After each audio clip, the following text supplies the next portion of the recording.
ഒരു മനുഷ്യൻ വിജയിക്കണമെങ്കിൽ ആത്യന്തികമായി അവനിക്ക് അനിവാര്യമാണ് ലക്ഷ്യബോധം എന്ന് പറയുന്നത്. ലക്ഷ്യബോധമില്ലാത്ത ഒന്നിനെയും നമ്മൾ ആരും ഇഷ്ടപ്പെടുന്നില്ല. വീട്ടിൽ ഒരു കോഴിയെ വളർത്തുമ്പോൾ ഏറ്റവും ചുരുങ്ങിയത് അതിൻ്റെ മുട്ടയെങ്കിലും കിട്ടുമെന്ന പ്രതീക്ഷയുണ്ട്. ഒന്നുമില്ലെങ്കിൽ ആവശ്യം വരുമ്പോൾ അതിൻ്റെ മാംസം ഭക്ഷിക്കാം എന്ന ഒരു ലക്ഷ്യമുണ്ട്. ഒരു പശുവിനെ വാങ്ങി പോറ്റുമ്പോൾ അതിൻ്റെ പാല് കിട്ടുമെന്ന പ്രതീക്ഷയുണ്ട്. അത് ഗർഭിണിയായി പ്രസവിച്ചാൽ അതിൻ്റെ കിടാവിനെ കിട്ടുമെന്നും, തീരെ വയ്യാത്ത അവസ്ഥയിലെത്തുമ്പോൾ അതിൻ്റെയും മാംസം ഭക്ഷിക്കാം എന്നൊരു പ്രതീക്ഷയൊക്കെ ഉണ്ടാകാം. പശുവിൻ്റെ മാംസം ഭക്ഷിക്കാൻ പാടില്ല, അറക്കരുത് എന്നൊക്കെ പ്രകടന പത്രികയിൽ പലരും എഴുതുമെങ്കിലും ബിസിനസ്സിൽ എല്ലാവർക്കും ആവശ്യം അത്തരത്തിലുള്ള കയറ്റുമതികളൊക്കെയാണ്. ഞാൻ ആ ഭാഗത്തോട്ട് ഇപ്പോൾ പോകുന്നില്ല. ഒരു മൂരിനെയും ഒരു പോത്തിനെയൊക്കെ വളർത്തുമ്പോൾ വാങ്ങുമ്പോൾ അതിനും അതിൻ്റെ മാംസം വിറ്റ് കാശുണ്ടാക്കാം എന്ന ഒരു പ്രതീക്ഷയുണ്ട്. എന്തിനേറെ എന്ന് ചോദിച്ചാൽ ഒരു കൊച്ചു കിളിക്കൂടുണ്ടാക്കി അതിൽ 10 പക്ഷികളെ പോറ്റുമ്പോൾ ആസ്വദിക്കുക എന്ന ഒരു ലക്ഷ്യമെങ്കിലും ഉണ്ടാകാം. എങ്കിൽ ഇതെല്ലാം ഉപകരിക്കുന്ന ആസ്വദിക്കുന്ന മനുഷ്യൻ എന്തിനു വേണ്ടി ജീവിക്കണം? ഇതേപ്പറ്റി ചിന്തിക്കാത്ത, ലക്ഷ്യബോധം നഷ്ടപ്പെട്ട ഒരു വിഭാഗമായി മാറിയ ജനസമൂഹം ലോകത്തിന് ഭാരമായി മാറിയിരിക്കുകയാണ്. മനുഷ്യന്റെ യഥാർത്ഥ ലക്ഷ്യത്തെ സംബന്ധിച്ച്, ജീവിത ലക്ഷ്യത്തെ സംബന്ധിച്ച് നിർവചിക്കുന്നതിലും പ്രവചിക്കുന്നതിലും താളപ്പിഴവ് സംഭവിച്ചുകൊണ്ടിരിക്കുകയാണ്. ആധുനിക ശാസ്ത്രത്തിൻ്റെ അത്ഭുതകരമായ കണ്ടുപിടുത്തങ്ങളുടെ മാലപ്പടക്കങ്ങൾക്ക് തീകൊളുത്തി ടെക്നോളജിക്കൽ മേഖലയുടെ വിപ്ലവകരമായ മുന്നേറ്റത്തിലൂടെ ലോകത്തിൻ്റെ വലുപ്പത്തെ ചുരുക്കിക്കൊണ്ടുവന്ന് അത്ഭുതം സൃഷ്ടിക്കുന്ന ശാസ്ത്ര സാങ്കേതിക വിദ്യാഭ്യാസ മേഖലകളുടെ ഈറ്റില്ലവും പോറ്റില്ലവുമായി അറിയപ്പെടുന്ന യൂറോപ്യൻ കൺട്രീസുകളിൽ പോലും മനുഷ്യൻ എന്തിനു വേണ്ടി ജീവിക്കണം എന്ന് പഠിപ്പിക്കുന്ന വിഷയത്തിൽ പിഴവ് പറ്റിയിരിക്കുകയാണ്. അമേരിക്കയിലൊക്കെ ഇന്നൊരു മനുഷ്യൻ എന്തിനു വേണ്ടി ജീവിക്കുന്നു എന്ന് ചോദിച്ചാൽ യൂറോപ്യൻസിന് അവർക്ക് കൊടുക്കാനുള്ള ലക്ഷ്യബോധം ഈറ്റ് ഡ്രിങ്ക് ബി മരി four tomorrow we my dead, തിന്നുക, കുടിക്കുക, സുഖിക്കുക, നാം മരിക്കുന്നവരാണ്, ഇതിലപ്പുറം ഒന്നില്ല എന്നുള്ള. തിന്നാനും കുടിക്കാനും വേണ്ടിയിട്ട് ഇങ്ങനൊരു മനുഷ്യന്റെ ആവശ്യമുണ്ടോ? നമ്മളെക്കാളും വലിയ തീറ്റൻ വെറിയന്മാരായ ഏതൊക്കെ വസ്തുക്കളുണ്ട് അള്ളാഹുവിൻ്റെ ഭൂമിയിലല്ലേ? നമ്മുടെ നാട്ടിലൊക്കെ മരം വലിക്കാൻ കൊണ്ടുവരുന്ന ആന, അതിന് ഒരു ദിവസത്തെ ഉച്ച ഊണിന് കൊടുക്കുന്ന ചോറിൻ്റെ 2 ഉരുളുണ്ടായാൽ നമ്മളെ പുരയിലൊക്കെ ഒരു മാസം തിന്നാൻ മാത്രം ഉണ്ടാവും. അത്രയും നമ്മളെക്കാൾ കൂടുതൽ ഭക്ഷണം കഴിക്കുന്ന ജീവിയാണ് ആന. സന്താനോൽപാദന പ്രക്രിയ അല്ലെങ്കിൽ ധീരത, സ്ഥൈര്യത, അക്രമ പരാക്രമം, ഇതിനൊന്നും മനുഷ്യന്റെ ആവശ്യമില്ല. നമ്മളെക്കാണൊക്കെ അതിൽ അവാർഡ് നേടിയ വിഭാഗം മറ്റു പലതുണ്ട്. നിങ്ങൾ ആലോചിച്ചൊക്കെ, നമ്മുടെ പുരയിലൊക്കെ പോയിട്ട് നമ്മുടെ സഹജീവി ഉണ്ടല്ലോ, പൂച്ച എന്ന് പറയുന്നൊരു പാവം ജീവി. ചില വീട്ടിലുള്ള പൂച്ചകൾക്കൊക്കെ ഉമ്മമാര് അതിനൊരു പുതിയ ടൈറ്റിൽ കൊടുക്കും, കള്ളപ്പൂച്ച എന്നൊക്കെ പറഞ്ഞിട്ട്. പൂച്ച കള്ളനായിട്ടല്ല, നമ്മൾ കള്ളത്തിയായതുകൊണ്ടാണ്. അതിന് കൊടുക്കേണ്ട സാധനം കൊടുക്കേണ്ട സമയത്ത് കൊടുക്കാതിരിക്കുമ്പോഴാണ് അത് വന്നിട്ട് അപഹരിക്കുന്നത്. അതിന് കൊടുക്കേണ്ട സാധനം കൊടുക്കേണ്ട സമയത്ത് കൊടുത്താൽ അത് കക്കാൻ വരില്ല. നമ്മളാകെ പൂച്ചക്ക് ഭക്ഷണം കൊടുക്കപ്പോഴാ പുതിയാപ്പളിയും കഴിച്ചു, അമ്മോച്ചനും കഴിച്ചു, അളിയനും കഴിച്ചു, മുരോക്കളും കഴിച്ചു, നമ്മളൊക്കെ കഴിച്ചിട്ട് അവസാനം ബാക്കിയുള്ള വേസ്റ്റ് എല്ലും മുട്ടും കൊട്ടും കൊണ്ടുപോയിട്ട് അവിടെ ഇടും. 10 പ്രാവശ്യം കിച്ചണിൽ ഭക്ഷണം വളമ്പി വെച്ച പ്ലേറ്റിന്റെ അടുക്കത്ത് ചെയ്തിട്ട് മൂപ്പരുടെ ഭാഷയിൽ മ്യാവൂ തരുമോ എന്ന് ചോദിച്ചിട്ടുണ്ട്, തന്നില്ല. അപ്പം ഉമ്മ സംസ്കരിക്കാൻ കഴിയട്ടിയപ്പം കിട്ടിയത് ഒരു ആഗോലിന്റെ വാലാണ്, അതും കടിച്ചിട്ട് അങ്ങോട്ട് പോയി. അത്രയേ ഉള്ളൂ. അതിന് കള്ളപ്പൂച്ച എന്ന് പറഞ്ഞിട്ട് കാര്യമില്ല. പൂച്ചക്ക് കൊടുക്കേണ്ടത് പൂച്ചക്ക് കൊടുക്കാത്തത് കൊണ്ടാണ്. ഉണ്ടാക്കിയ ഭക്ഷണം മുഴുവനും എനിക്കും എൻ്റെ വീട്ടിലുള്ളവർക്കും മാത്രമാണ് എന്ന ധാരണ മാറ്റി സഹജീവികൾക്ക് കൂടെ അതിന് അവകാശമുണ്ട് എന്ന ബോധം വേണം. അതാണ് സൂഫി ലോകത്തിന്റെ ചരിത്രം. വിശന്ന് അവശരായിരിക്കുന്ന സൂഫിയാക്കളുടെയും ശിഷ്യന്മാരുടെയും സദസ്സിൽ ഭക്ഷണത്തിന് ആഗ്രഹിക്കുന്ന സമയത്താണ് ഒരു പത്രികഷ്ണം അവർക്ക് ഭക്ഷിക്കാൻ ആരോ കൊടുക്കുന്നത്. ആ സൂഫി ലോകത്തിന്റെ നേതാവ് കിട്ടിയ പത്തിരി താനും തന്റെ അനുയായികളും ഭക്ഷിക്കുന്നതിന് മുമ്പ് അതിൽ നിന്നൊരു കഷ്ണം പൊട്ടിച്ചെടുത്തിട്ട് പറമ്പിൽ മൂലയിൽ കൊണ്ടുപോയിടുക. ശിഷ്യന്മാരൊക്കെ അത്ഭുതത്തോടെ ചോദിക്കുന്നു, ഗുരു, നമുക്കൊക്കെ ആവശ്യമുള്ളൊരു വസ്തുവല്ലേ, നമ്മളൊക്കെ വിശന്നൊട്ടിയ പള്ളിയോടെ നിൽക്കല്ലേ, നമ്മൾ കഴിക്കുന്നതിന് മുമ്പ് എന്തേ ആ പറമ്പിൽ കൊണ്ടുപോയി മുട്ടിയത്? മോനെ, ഈ കിട്ടിയ ഭക്ഷണത്തിന്റെ അവകാശികൾ നമ്മൾ മാത്രമല്ല, ആ പറമ്പിന്റെ വളപ്പിന്റെ മൂലയിലൂടെ ക്യൂവായി പോകുന്ന ഒരു പറ്റം പാവപ്പെട്ട ഇറുമ്പുകളെയും പ്രാണികളെയും കണ്ടിട്ടില്ലേ? അതും അള്ളാഹുവിന്റെ പടപ്പുകളാണ്, ഇതിന്റെ അവകാശം അവർക്കുമുണ്ട്, അതുകൊണ്ടാണ് ഞാൻ അവർക്ക് കൊടുത്തിരിക്കുന്നത് എന്ന് പ്രതികരിച്ച സൂഫി ലോകത്തിന്റെ പിന്നണികളാണ് സുന്നി സമൂഹം എന്ന ബോധം നമുക്ക് ഉണ്ടായിത്തീരണം. ഈ പൂച്ച എന്ന് പറയുന്ന ജീവി സുബ്ഹാന ജല്ല ജലാലു, ആള് വളരെ ചെറുതാ, പക്ഷെ ഒറ്റ പ്രസവത്തിന് 1/2 ഡസനൊക്കെയാ കുട്ടികൾ. പുരയിലുള്ള ചെറിയോൾ ആള് വലിയ സാധന, പക്ഷെ കുടലുള്ള കുട്ടി 2 പറഞ്ഞാൽ പിന്നെ ബേജാറിന് വേറിടിയും പോകണ്ടുള്ളൂ. ഇല്ല, എല്ലാ നേർച്ചയും മംഗളൂരും എല്ലാം 10 മാസം കൊണ്ട് ചൊല്ലി തീർക്കും. എന്നാലും ഡോക്ടറെടുത്ത് പോയിട്ട് സിസേറിയൻ നടത്തിയാലേ എന്താവുള്ളൂ, സമാധാനം കിട്ടുള്ളൂ. മനുഷ്യനേക്കാൾ കൂടുതൽ സന്താനോൽപാദന പ്രക്രിയ നടത്തുന്ന എത്രയോ ജീവികളുണ്ട്. തൊട്ടാൽ 7 പ്രാവശ്യം കെടുകൾ നിർബന്ധമായ മണ്ണ് കലർത്തിയ വെള്ളം കൊണ്ട് ശുദ്ധീകരിക്കേണ്ടുന്ന ഐനജസാകുന്ന പട്ടി ഒറ്റ പ്രസവത്തിന് 6ഉം 7ഉം 10ഉം കുട്ടികൾക്കൊക്കെ ജന്മം നൽകുന്നുണ്ട്. അപ്പൊ ഭക്ഷണം കഴിക്കുക, സന്തോഷിക്കുക, ലൈംഗിക പ്രക്രിയയിൽ ഏർപ്പെടുക, സന്താനോൽപാദന പ്രക്രിയ നടക്കുക, ഇതിനൊക്കെ വേണ്ടിയിട്ട് മാത്രം മനുഷ്യൻ എന്ന് പറയുന്ന ഒരു വിഭാഗത്തെ പടക്കേണ്ടതില്ല. മനുഷ്യൻ അവന്റെ ജീവിതത്തിൽ തികഞ്ഞ ഒരു ലക്ഷ്യം കണ്ടെത്തേണ്ടതുണ്ട്. ആ മനുഷ്യൻ ഇങ്ങനെ റോഡിലൂടെ അലഞ്ഞു തിരിഞ്ഞ് നടക്കേണ്ടവനല്ല. അങ്ങാടിയിലുള്ള രാപ്പട്ടികളെ പോലെ തെണ്ടിത്തിരിഞ്ഞ് പരക്കം പായേണ്ടവർ അല്ല. ഏതൊക്കെയോ ബസ് സ്റ്റോപ്പുകളുടെ കൂരിരുട്ടിൽ ചെന്നിരുന്നിട്ട് എന്തെങ്കിലും തോന്നിവാസം ചെയ്ത് ജീവിക്കേണ്ടവൻ അല്ല. ഗൾഫിലുള്ള വാപ്പയും സഹോദരനും കൊടുത്ത വലിയ മൊബൈൽ ഫോൺ കയ്യിൽ പിടിച്ചിട്ട് പൂട്ടിക്കിടക്കുന്ന പീഡികത്തിണ്ണയിലും ബസ് സ്റ്റോപ്പിലും മറ്റ് സ്ഥലങ്ങളിലും പാലത്തിന്റെ മിടുക്കുകളിലും പോയിരുന്നിട്ട് വാട്സപ്പ് ഓപ്പറേറ്റ് ചെയ്ത് അങ്ങോട്ടും ഇങ്ങോട്ടും ചാറ്റിംഗ് നടത്തിയിട്ട് ആയുസ് തീർക്കേണ്ടവൻ അല്ല മുസ്ലിം. അങ്ങനെ ജീവിക്കേണ്ടവൻ അല്ല മനുഷ്യൻ.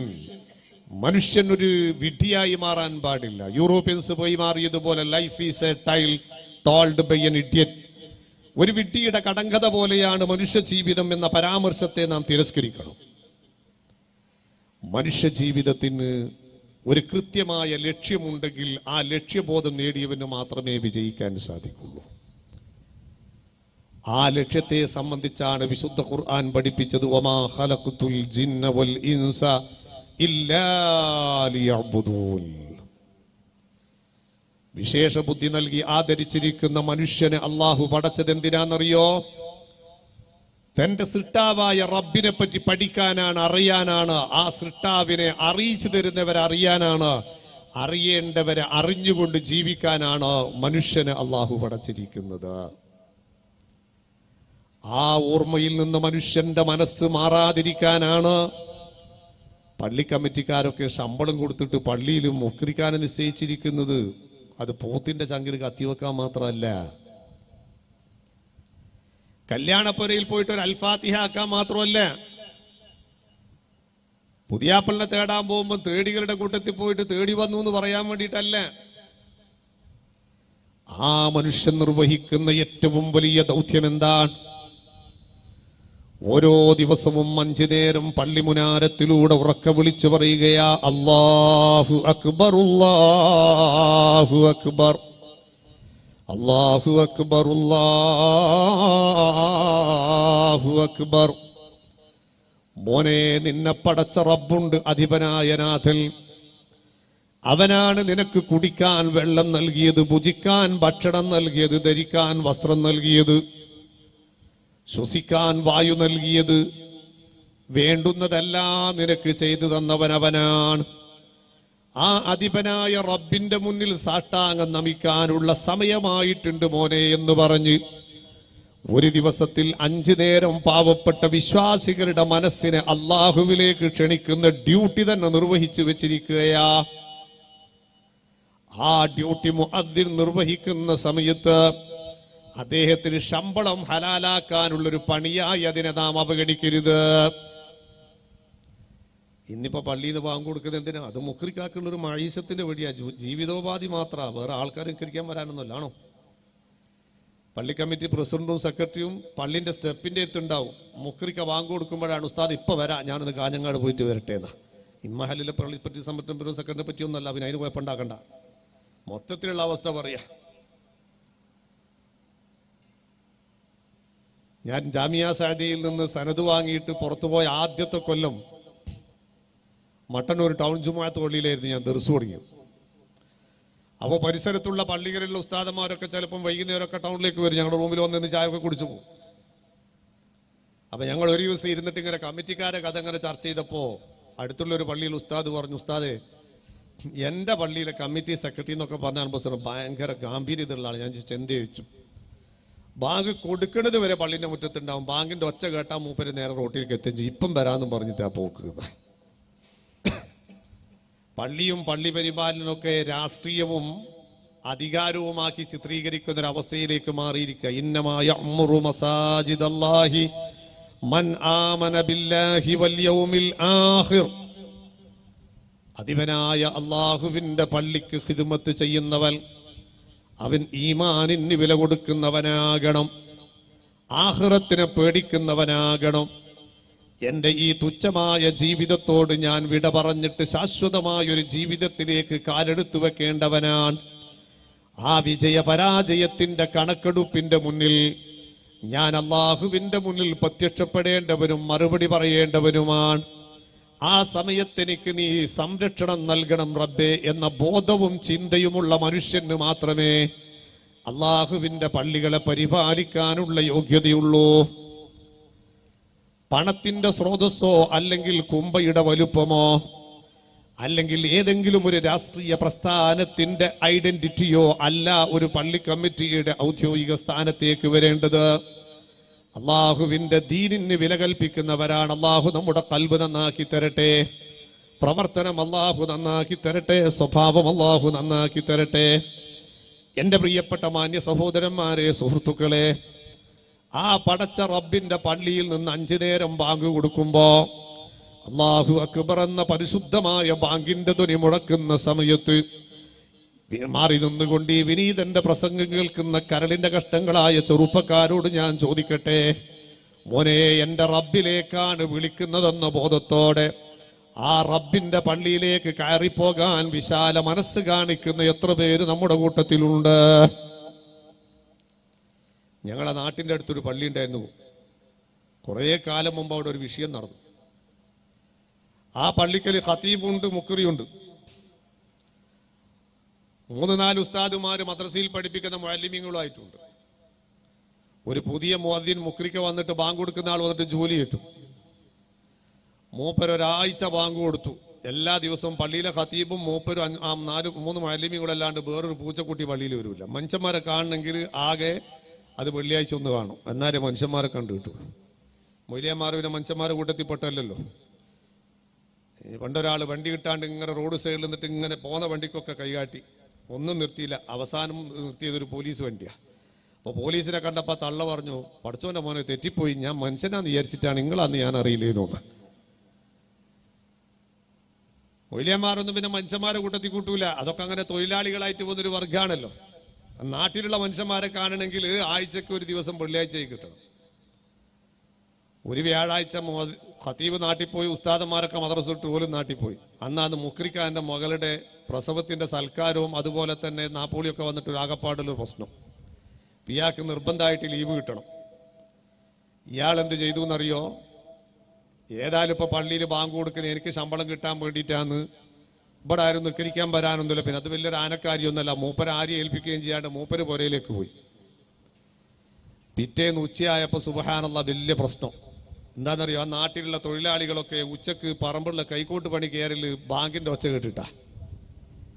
മുക്രിക്കാന്റെ ബാങ്കിന്റെ ഒച്ച കേട്ടിട്ട് കാക്കാൻ വേണ്ടി ഇവരിങ്ങനെ പണിക്കാർ കാത്തു നിന്നിട്ട് ബാങ്കിന്റെ ഒച്ച കേൾക്കണില്ല. ഓലങ്ങനെ പിക്കാസ് കൊണ്ടും മൺവെട്ടി കൊണ്ടൊക്കെ വെട്ടി ഒരു അരമണിക്കൂർ കൂടുതൽ ജോലി എടുത്തു പോയി.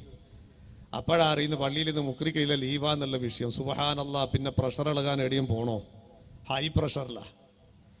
പിറ്റേന്ന് രാവിലെ എല്ലാവരും പണി ലീവാക്കി. അങ്ങനെയാണല്ലോ, നമുക്ക് എല്ലാ തിരക്കും ഒഴിവാക്കിയിട്ട് പള്ളിയിൽ വരുന്ന ദിവസം എപ്പാന്ന് വെച്ചാൽ ജനറൽ ബോഡി വരുന്ന ദിവസമായിരിക്കും. എല്ലാ ദിവസമൊന്നും പിന്നെ പള്ളി ഉണ്ടാവില്ല, മദ്രസയും ഉണ്ടാവില്ല. നിലവിലുള്ള കമ്മിറ്റിനെ പിരിച്ചു വിടുക, താഴത്തിറക്കുക, പുതിയനെ കയറ്റുക, ഇങ്ങനത്തെ നല്ല നല്ല ഡ്യൂട്ടി വരുന്ന ദിവസം മാത്രമേ നമ്മൾ പള്ളിയിലേക്ക് എത്തുക. ഏതായാലും ഇരിക്കട്ടെ, ഞാൻ പറഞ്ഞു വന്നത്,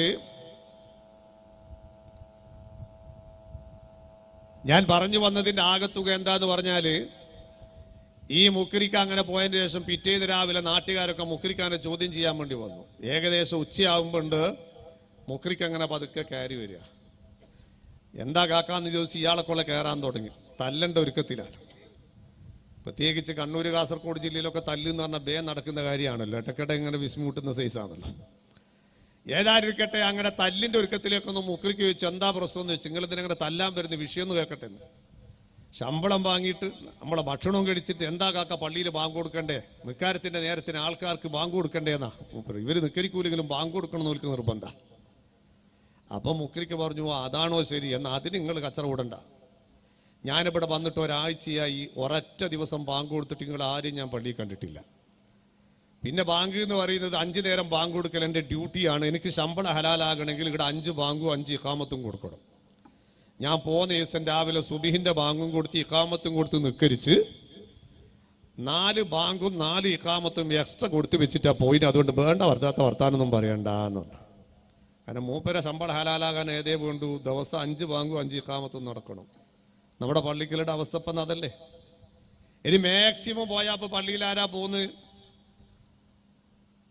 ഇല്ലേ? ചായപ്പൊടിയിൽ പഞ്ചസാര വേറിയതുപോലെ കറുത്തതിൻ്റെ ഇടയിൽ കുറച്ച് വെളുത്ത മുടിയെല്ലാം വരാൻ തുടങ്ങിയാൽ ഓരോന്നും ഇങ്ങനെ പതുക്കൊരു പടിയൊക്കെ കുത്തിയിട്ട് പള്ളിക്ക് പോയി കിട്ടിയാലായി. ബാക്കിയുള്ളവരൊക്കെ 24 മണിക്കൂറും അങ്ങാടിയിൽ റോഡ് സൈഡിൽ ഇങ്ങനെ തെണ്ടുക. ഞാൻ എൻ്റെ കരളിന്റെ കഷ്ടങ്ങളായ ചെറുപ്പക്കാരോട് പറയട്ടെ, മോനെ, ഈ രക്തത്തിന്റെ തുളുപ്പും ഇടിപ്പ് എല്ലാ കാലത്തും നിലനിൽക്കുമെന്ന് പ്രതീക്ഷ വേണ്ട. അതെല്ലാം നശിക്കുന്നൊരു ദിവസം വരാൻ പോകുന്നുണ്ട്. എന്റെ പ്രിയപ്പെട്ട കൊച്ചനുജത്തിമാരെ, ഉമ്മ പെങ്ങന്മാരെ, ആരോഗ്യവും യുവത്വവും യൗവനവും ഒക്കെ എപ്പോഴും നിലനിൽക്കുമെന്ന ധാരണ മാറ്റിവെക്കണം. ഇന്നത്തെ ആരോഗ്യവാൻ നാളത്തെ അനാരോഗ്യത്തിന്റെ പാത്രമായി മാറും. നല്ല നല്ല കടാകടിയന്മാരൊക്കെ ഒരു ദിവസം തളർന്നു വീഴുന്നൊരവസ്ഥ വരാനുണ്ട്. അല്ലാഹുവേ, പാപികളായ ഞങ്ങളുടെ എല്ലാവരുടെയും രോഗങ്ങൾക്ക് നീ ശിഫ തരണം റബ്ബേ. തന്ന ആരോഗ്യം നിന്റെ പൊരുത്തത്തിലായി ഉപയോഗപ്പെടുത്താൽ ഞങ്ങൾക്ക് നീ ഭാഗ്യവും അവസരവും നൽകണേ റബ്ബേ. എന്റെ പ്രിയപ്പെട്ട ഉമ്മ പെങ്ങന്മാരെ, ആ ആരോഗ്യവും യുവത്വവും ഒക്കെ ഉള്ള സമയത്ത്, ആ ഉള്ള ആരോഗ്യവും യുവത്വവും രക്തത്തുളുപ്പുമൊക്കെ അള്ളാഹുവിന്റെ പൊരുത്തത്തിന് വേണ്ടി സമർപ്പിക്കാൻ വേണ്ടി സാധിക്കണം. അവിടെയാണ് നമ്മുടെ കഴിവ്. അതിനെന്ത് വേണം? കുടിക്കാൻ വെള്ളം നൽകിയ റബ്ബിനെ പറ്റിയുള്ള ഓർമ്മ വേണം. ഭുജിക്കാൻ ഭക്ഷണം നൽകിയ റബ്ബിനെ പറ്റിയുള്ള ഓർമ്മ വേണം. കാണാനുള്ള കണ്ണും കേൾക്കാനുള്ള കാതും ഗ്രഹിക്കാനുള്ള മനസ്സും കൊടുക്കാനും വാങ്ങാനും പറ്റിയ കരങ്ങളും നടക്കാനും ഇരിക്കാനും പറ്റിയ കാലുകളുമൊക്കെ സംവിധാനിച്ചു തന്ന അധിപനായ റബ്ബില്ലേ, ആ അധിപനായ റബ്ബിനെ പറ്റിയുള്ള ഓർമ്മ വേണം. ഈ കണ്ണ് എന്ന് പറയുന്നത് നമുക്കിന്ന് കാഴ്ചാശേഷിയുള്ളത് കൊണ്ട് എന്ത് തോന്നിവാസവും കാണാമെന്ന് നിലച്ചുകൂടെ കേട്ടോ. ചിലപ്പോൾ കണ്ണിന് കാഴ്ചയുള്ള നമ്മളൊക്കെ യാത്രകളിൽ ബസ്സിലൊക്കെ കയറുമ്പോൾ ചില കണ്ണിന് കാഴ്ചയില്ലാത്ത പാപങ്ങൾ വരുന്നില്ലേ? ഞാൻ പള്ളി ദർസിലോതുന്ന സമയത്ത് വെള്ളിയാഴ്ചയിൽ ഒന്ന് പുറത്തു പോകുമ്പോ കൂത്തുപറമ്പ് ടൗണിൽ ബസ്സിൽ കയറിയ സമയത്തൊരു കണ്ണ് കാണാത്ത മനുഷ്യൻ പാടിയ പാട്ട് ഞാൻ എൻ്റെ ചെറുപ്പത്തിൽ ഞാൻ മനപ്പാടമാക്കി വെച്ചിട്ടുണ്ട്. ആ പാവം മനുഷ്യൻ ഇങ്ങനെ 2 പലക കഷ്ടം കയ്യിൽ പിടിച്ചു മുട്ടി ഇങ്ങനെ പാടുകയാ. ആ മനുഷ്യന്റെ വാക്കിന്റെ അർത്ഥം ഊഹിക്കുമ്പോൾ കണ്ണുള്ളവർക്ക് കണ്ണിൽ വെള്ളമൊഴുക്കാതിരിക്കാൻ പറ്റില്ല. എന്തേ ആ പാവം മനുഷ്യൻ പാടുന്നത്? കണ്ണുകളാൽ ദൈവം നൽകിയ കനകവിളക്കുകളുള്ളവരെ നിങ്ങൾ കണ്ണില്ല പാപത്ത് കണ്ടില്ലെന്ന് നടിക്കരുതേ. ഭാര്യയുടെ മുഖം കാണാൽ, മക്കളുടെ മുഖം കാണാൽ, നടന്നു പോകുന്ന വഴികളിലുള്ള കുണ്ടുകളും കുടികളും കാണാൽ, സുന്ദരമായ ഭൂമി കാണാൻ, മലമിടുക്കുകൾ ആസ്വദിക്കാൻ, ആസ്വാദനത്തിന്റെ എല്ലാ വസ്തുക്കളെയും നോക്കിക്കണ്ടുകൊണ്ട് സന്തോഷിക്കാൻ നമുക്ക് ഉപകരിക്കുന്ന കണ്ണ് റബ്ബ് തന്നപ്പോ ആ കണ്ടുകൊണ്ട് എന്ത് തോന്നിവാസങ്ങളിലേക്കാണ് നമ്മൾ പോകുന്നതല്ലേ? അന്യ പെണ്ണിനെ നോക്കി കുത്തിരിക്കുകയല്ലേ? ഹറാമായ അശ്ലീലങ്ങൾ കാണുകയല്ലേ? വേണ്ടാത്തരങ്ങളിൽ നോക്കുകയല്ലേ? ചെറിയ കൊച്ചുമക്കളുടെ കൈകളിൽ പോലും നല്ല നല്ല നെറ്റ് സംവിധാനമുള്ള ഫോണുകളാണ്. യൂട്യൂബിലേക്കും നെറ്റിലേക്കും പോയാൽ അതേ ഓപ്പൺ ചെയ്യുമ്പോൾ തന്നെ കടന്നു വരുന്ന നഗ്നയായ പെൺമക്കളാണ്. ലൈംഗികമായിരിക്കുന്ന തോന്നിവാസങ്ങളുടെ പരാക്രട്ടോകളാണ്. അതിന് നല്ല നല്ല ഹെഡ്ലൈനുകളും കാണാതെ പോകല്ലേ. കണ്ടാൽ എല്ലാവരും പിടിപെടുക്കുമെന്നൊക്കെ ഹെഡിങ് കൊടുത്തിട്ട് പലതരത്തിലുള്ള വേണ്ടാത്ത അശ്ലീലങ്ങളും പ്രചരിപ്പിക്കുമ്പോ നമ്മുടെ വീട്ടിലുള്ള 7ാം ക്ലാസ്സിലും 6ാം ക്ലാസ്സിലും 8ാം ക്ലാസ്സിലും 10ാം ക്ലാസ്സിലും പഠിക്കുന്ന ആൺകുട്ടിയും പെൺകുട്ടിയും കാണുന്നത് മുഴുവനും ഇതാണ്. പിന്നെ എവിടെന്നാണ് മോനെ നിനക്ക് മകനെ നിയന്ത്രിക്കാൻ കഴിയുക? എവിടെന്നാണ് ഉമ്മമാരെ നിങ്ങൾക്ക് മക്കളെ നിയന്ത്രിക്കാൻ കഴിയുക? ആ പ്രിയപ്പെട്ട മക്കളുടെ മനസ്സ് ചെറിയ പ്രായത്തിൽ തന്നെ വേണ്ടാത്തരങ്ങളെ കൊണ്ട്, ഹറാമുകളെ കൊണ്ട് നിറയുകയാ. അല്ലാഹുവേ, ഞങ്ങളുടെ ഖൽബ് നീ നന്നാക്കി തരണം റബ്ബേ. ഞാൻ ആരെയെങ്കിലും ആക്ഷേപിക്കുകയാണെന്ന് തെറ്റിദ്ധരിച്ചു പോകരുത്. കണ്ണ് എന്ന് പറയുന്നത് വല്ലാത്ത പവറുള്ള ഒരു ലെൻസാണ്. ആ ലെൻസിലൂടെ പതിയുന്ന ഏത് ഫോട്ടോവും അതിനെ പിടിച്ചു പറ്റുന്ന ഏറ്റവും നല്ല ഫിലിമാണ് മനസ്സെന്ന് പറയുന്നത്. ആ കണ്ണ് എന്തിലേക്ക് നോക്കിയാലും ഫോട്ടോ മനസ്സിൽ പതിയും. ആ പതിഞ്ഞ ഫോട്ടോ പിന്നെ ഡിലീറ്റ് ചെയ്യാൻ കഴിയില്ല. ആവർത്തിച്ച് നമ്മുടെ മനസ്സ് അതിലേക്ക് ഇങ്ങനെ മാറി മാറി ചിന്തിക്കുകയാ. അതുകൊണ്ടാ എന്റെ പ്രിയപ്പെട്ട പെങ്ങളെ, അന്യപെണ്ണ് അന്യപുരുഷനിലേക്ക് നോക്കൽ ഹറാമെന്ന് പറയാൻ കാരണം, എന്റെ പ്രിയപ്പെട്ട ചെറുപ്പക്കാരെ, അന്യപുരുഷൻ അന്യപെണ്ണിലേക്ക് നോക്കൽ ഹറാമെന്ന് പറയാൻ കാരണം അതാ. അങ്ങനെ നോട്ടത്തിലൂടെ ഒരു അന്യ പെണ്ണിന്റെ ഫോട്ടോ നിന്റെ കൽബിൽ പതിഞ്ഞു പോയാൽ, നിനക്ക് തലയണ മന്ത്രം നൽകിയ ഭാര്യയോട്, അതേ നിനക്ക് ആത്മാർത്ഥ സ്നേഹം നൽകിയിരിക്കുന്ന നിന്റെ പ്രിയപ്പെട്ട സഹധമയോട് നിനക്ക് ആത്മാർത്ഥമായ സ്നേഹം അവർക്ക് കൈമാറി കൊടുക്കാൻ കഴിയില്ല. നീ നിന്റെ ഭാര്യയുടെ നെഞ്ചിലിരുന്നിട്ട് ആസ്വദിക്കുമ്പോഴും നിന്റെ മനസ്സിൽ തളം കെട്ടി നിൽക്കുന്ന ഫോട്ടോ മറ്റൊന്നായിരിക്കും. നിന്റെ പ്രിയപ്പെട്ട ഭാര്യക്ക് നീ ചുംബനം കൊടുക്കുമ്പോഴും നീ കൊടുക്കുന്നത് നിന്റെ ഭാര്യക്കല്ല, നിന്റെ മനസ്സിൽ പ്രതിഷ്ഠിച്ചിരിക്കുന്ന ഏതോ ഒരു അന്യ പെണ്ണിനെയാണ് നിനക്ക് മുന്നിൽ പ്രകടമാകുന്നതല്ലേ. ആ രീതിയിൽ നിന്റെ മനസ്സ് മരിച്ചു പോകും കേട്ടോ.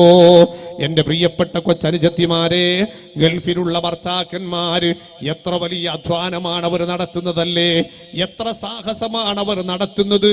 ആയിരക്കണക്കിന് കിലോമീറ്ററുകൾ കടൽ താണ്ടിയിട്ട് അതേ കടലിനക്കരയിലുള്ളൊരു ഭൂമിയിൽ ചെന്നിറങ്ങി 11, 12, 20 മാസക്കാലം ഉപ്പയില്ലാതെ, ഉമ്മയില്ലാതെ, ഭാര്യയില്ലാതെ, മക്കളില്ലാതെ അവരൊറ്റയാനായി സ്വന്തം റൂമുകളിൽ രാവിലെ മുതൽ വൈകുന്നേരം വരെ ഡ്യൂട്ടി.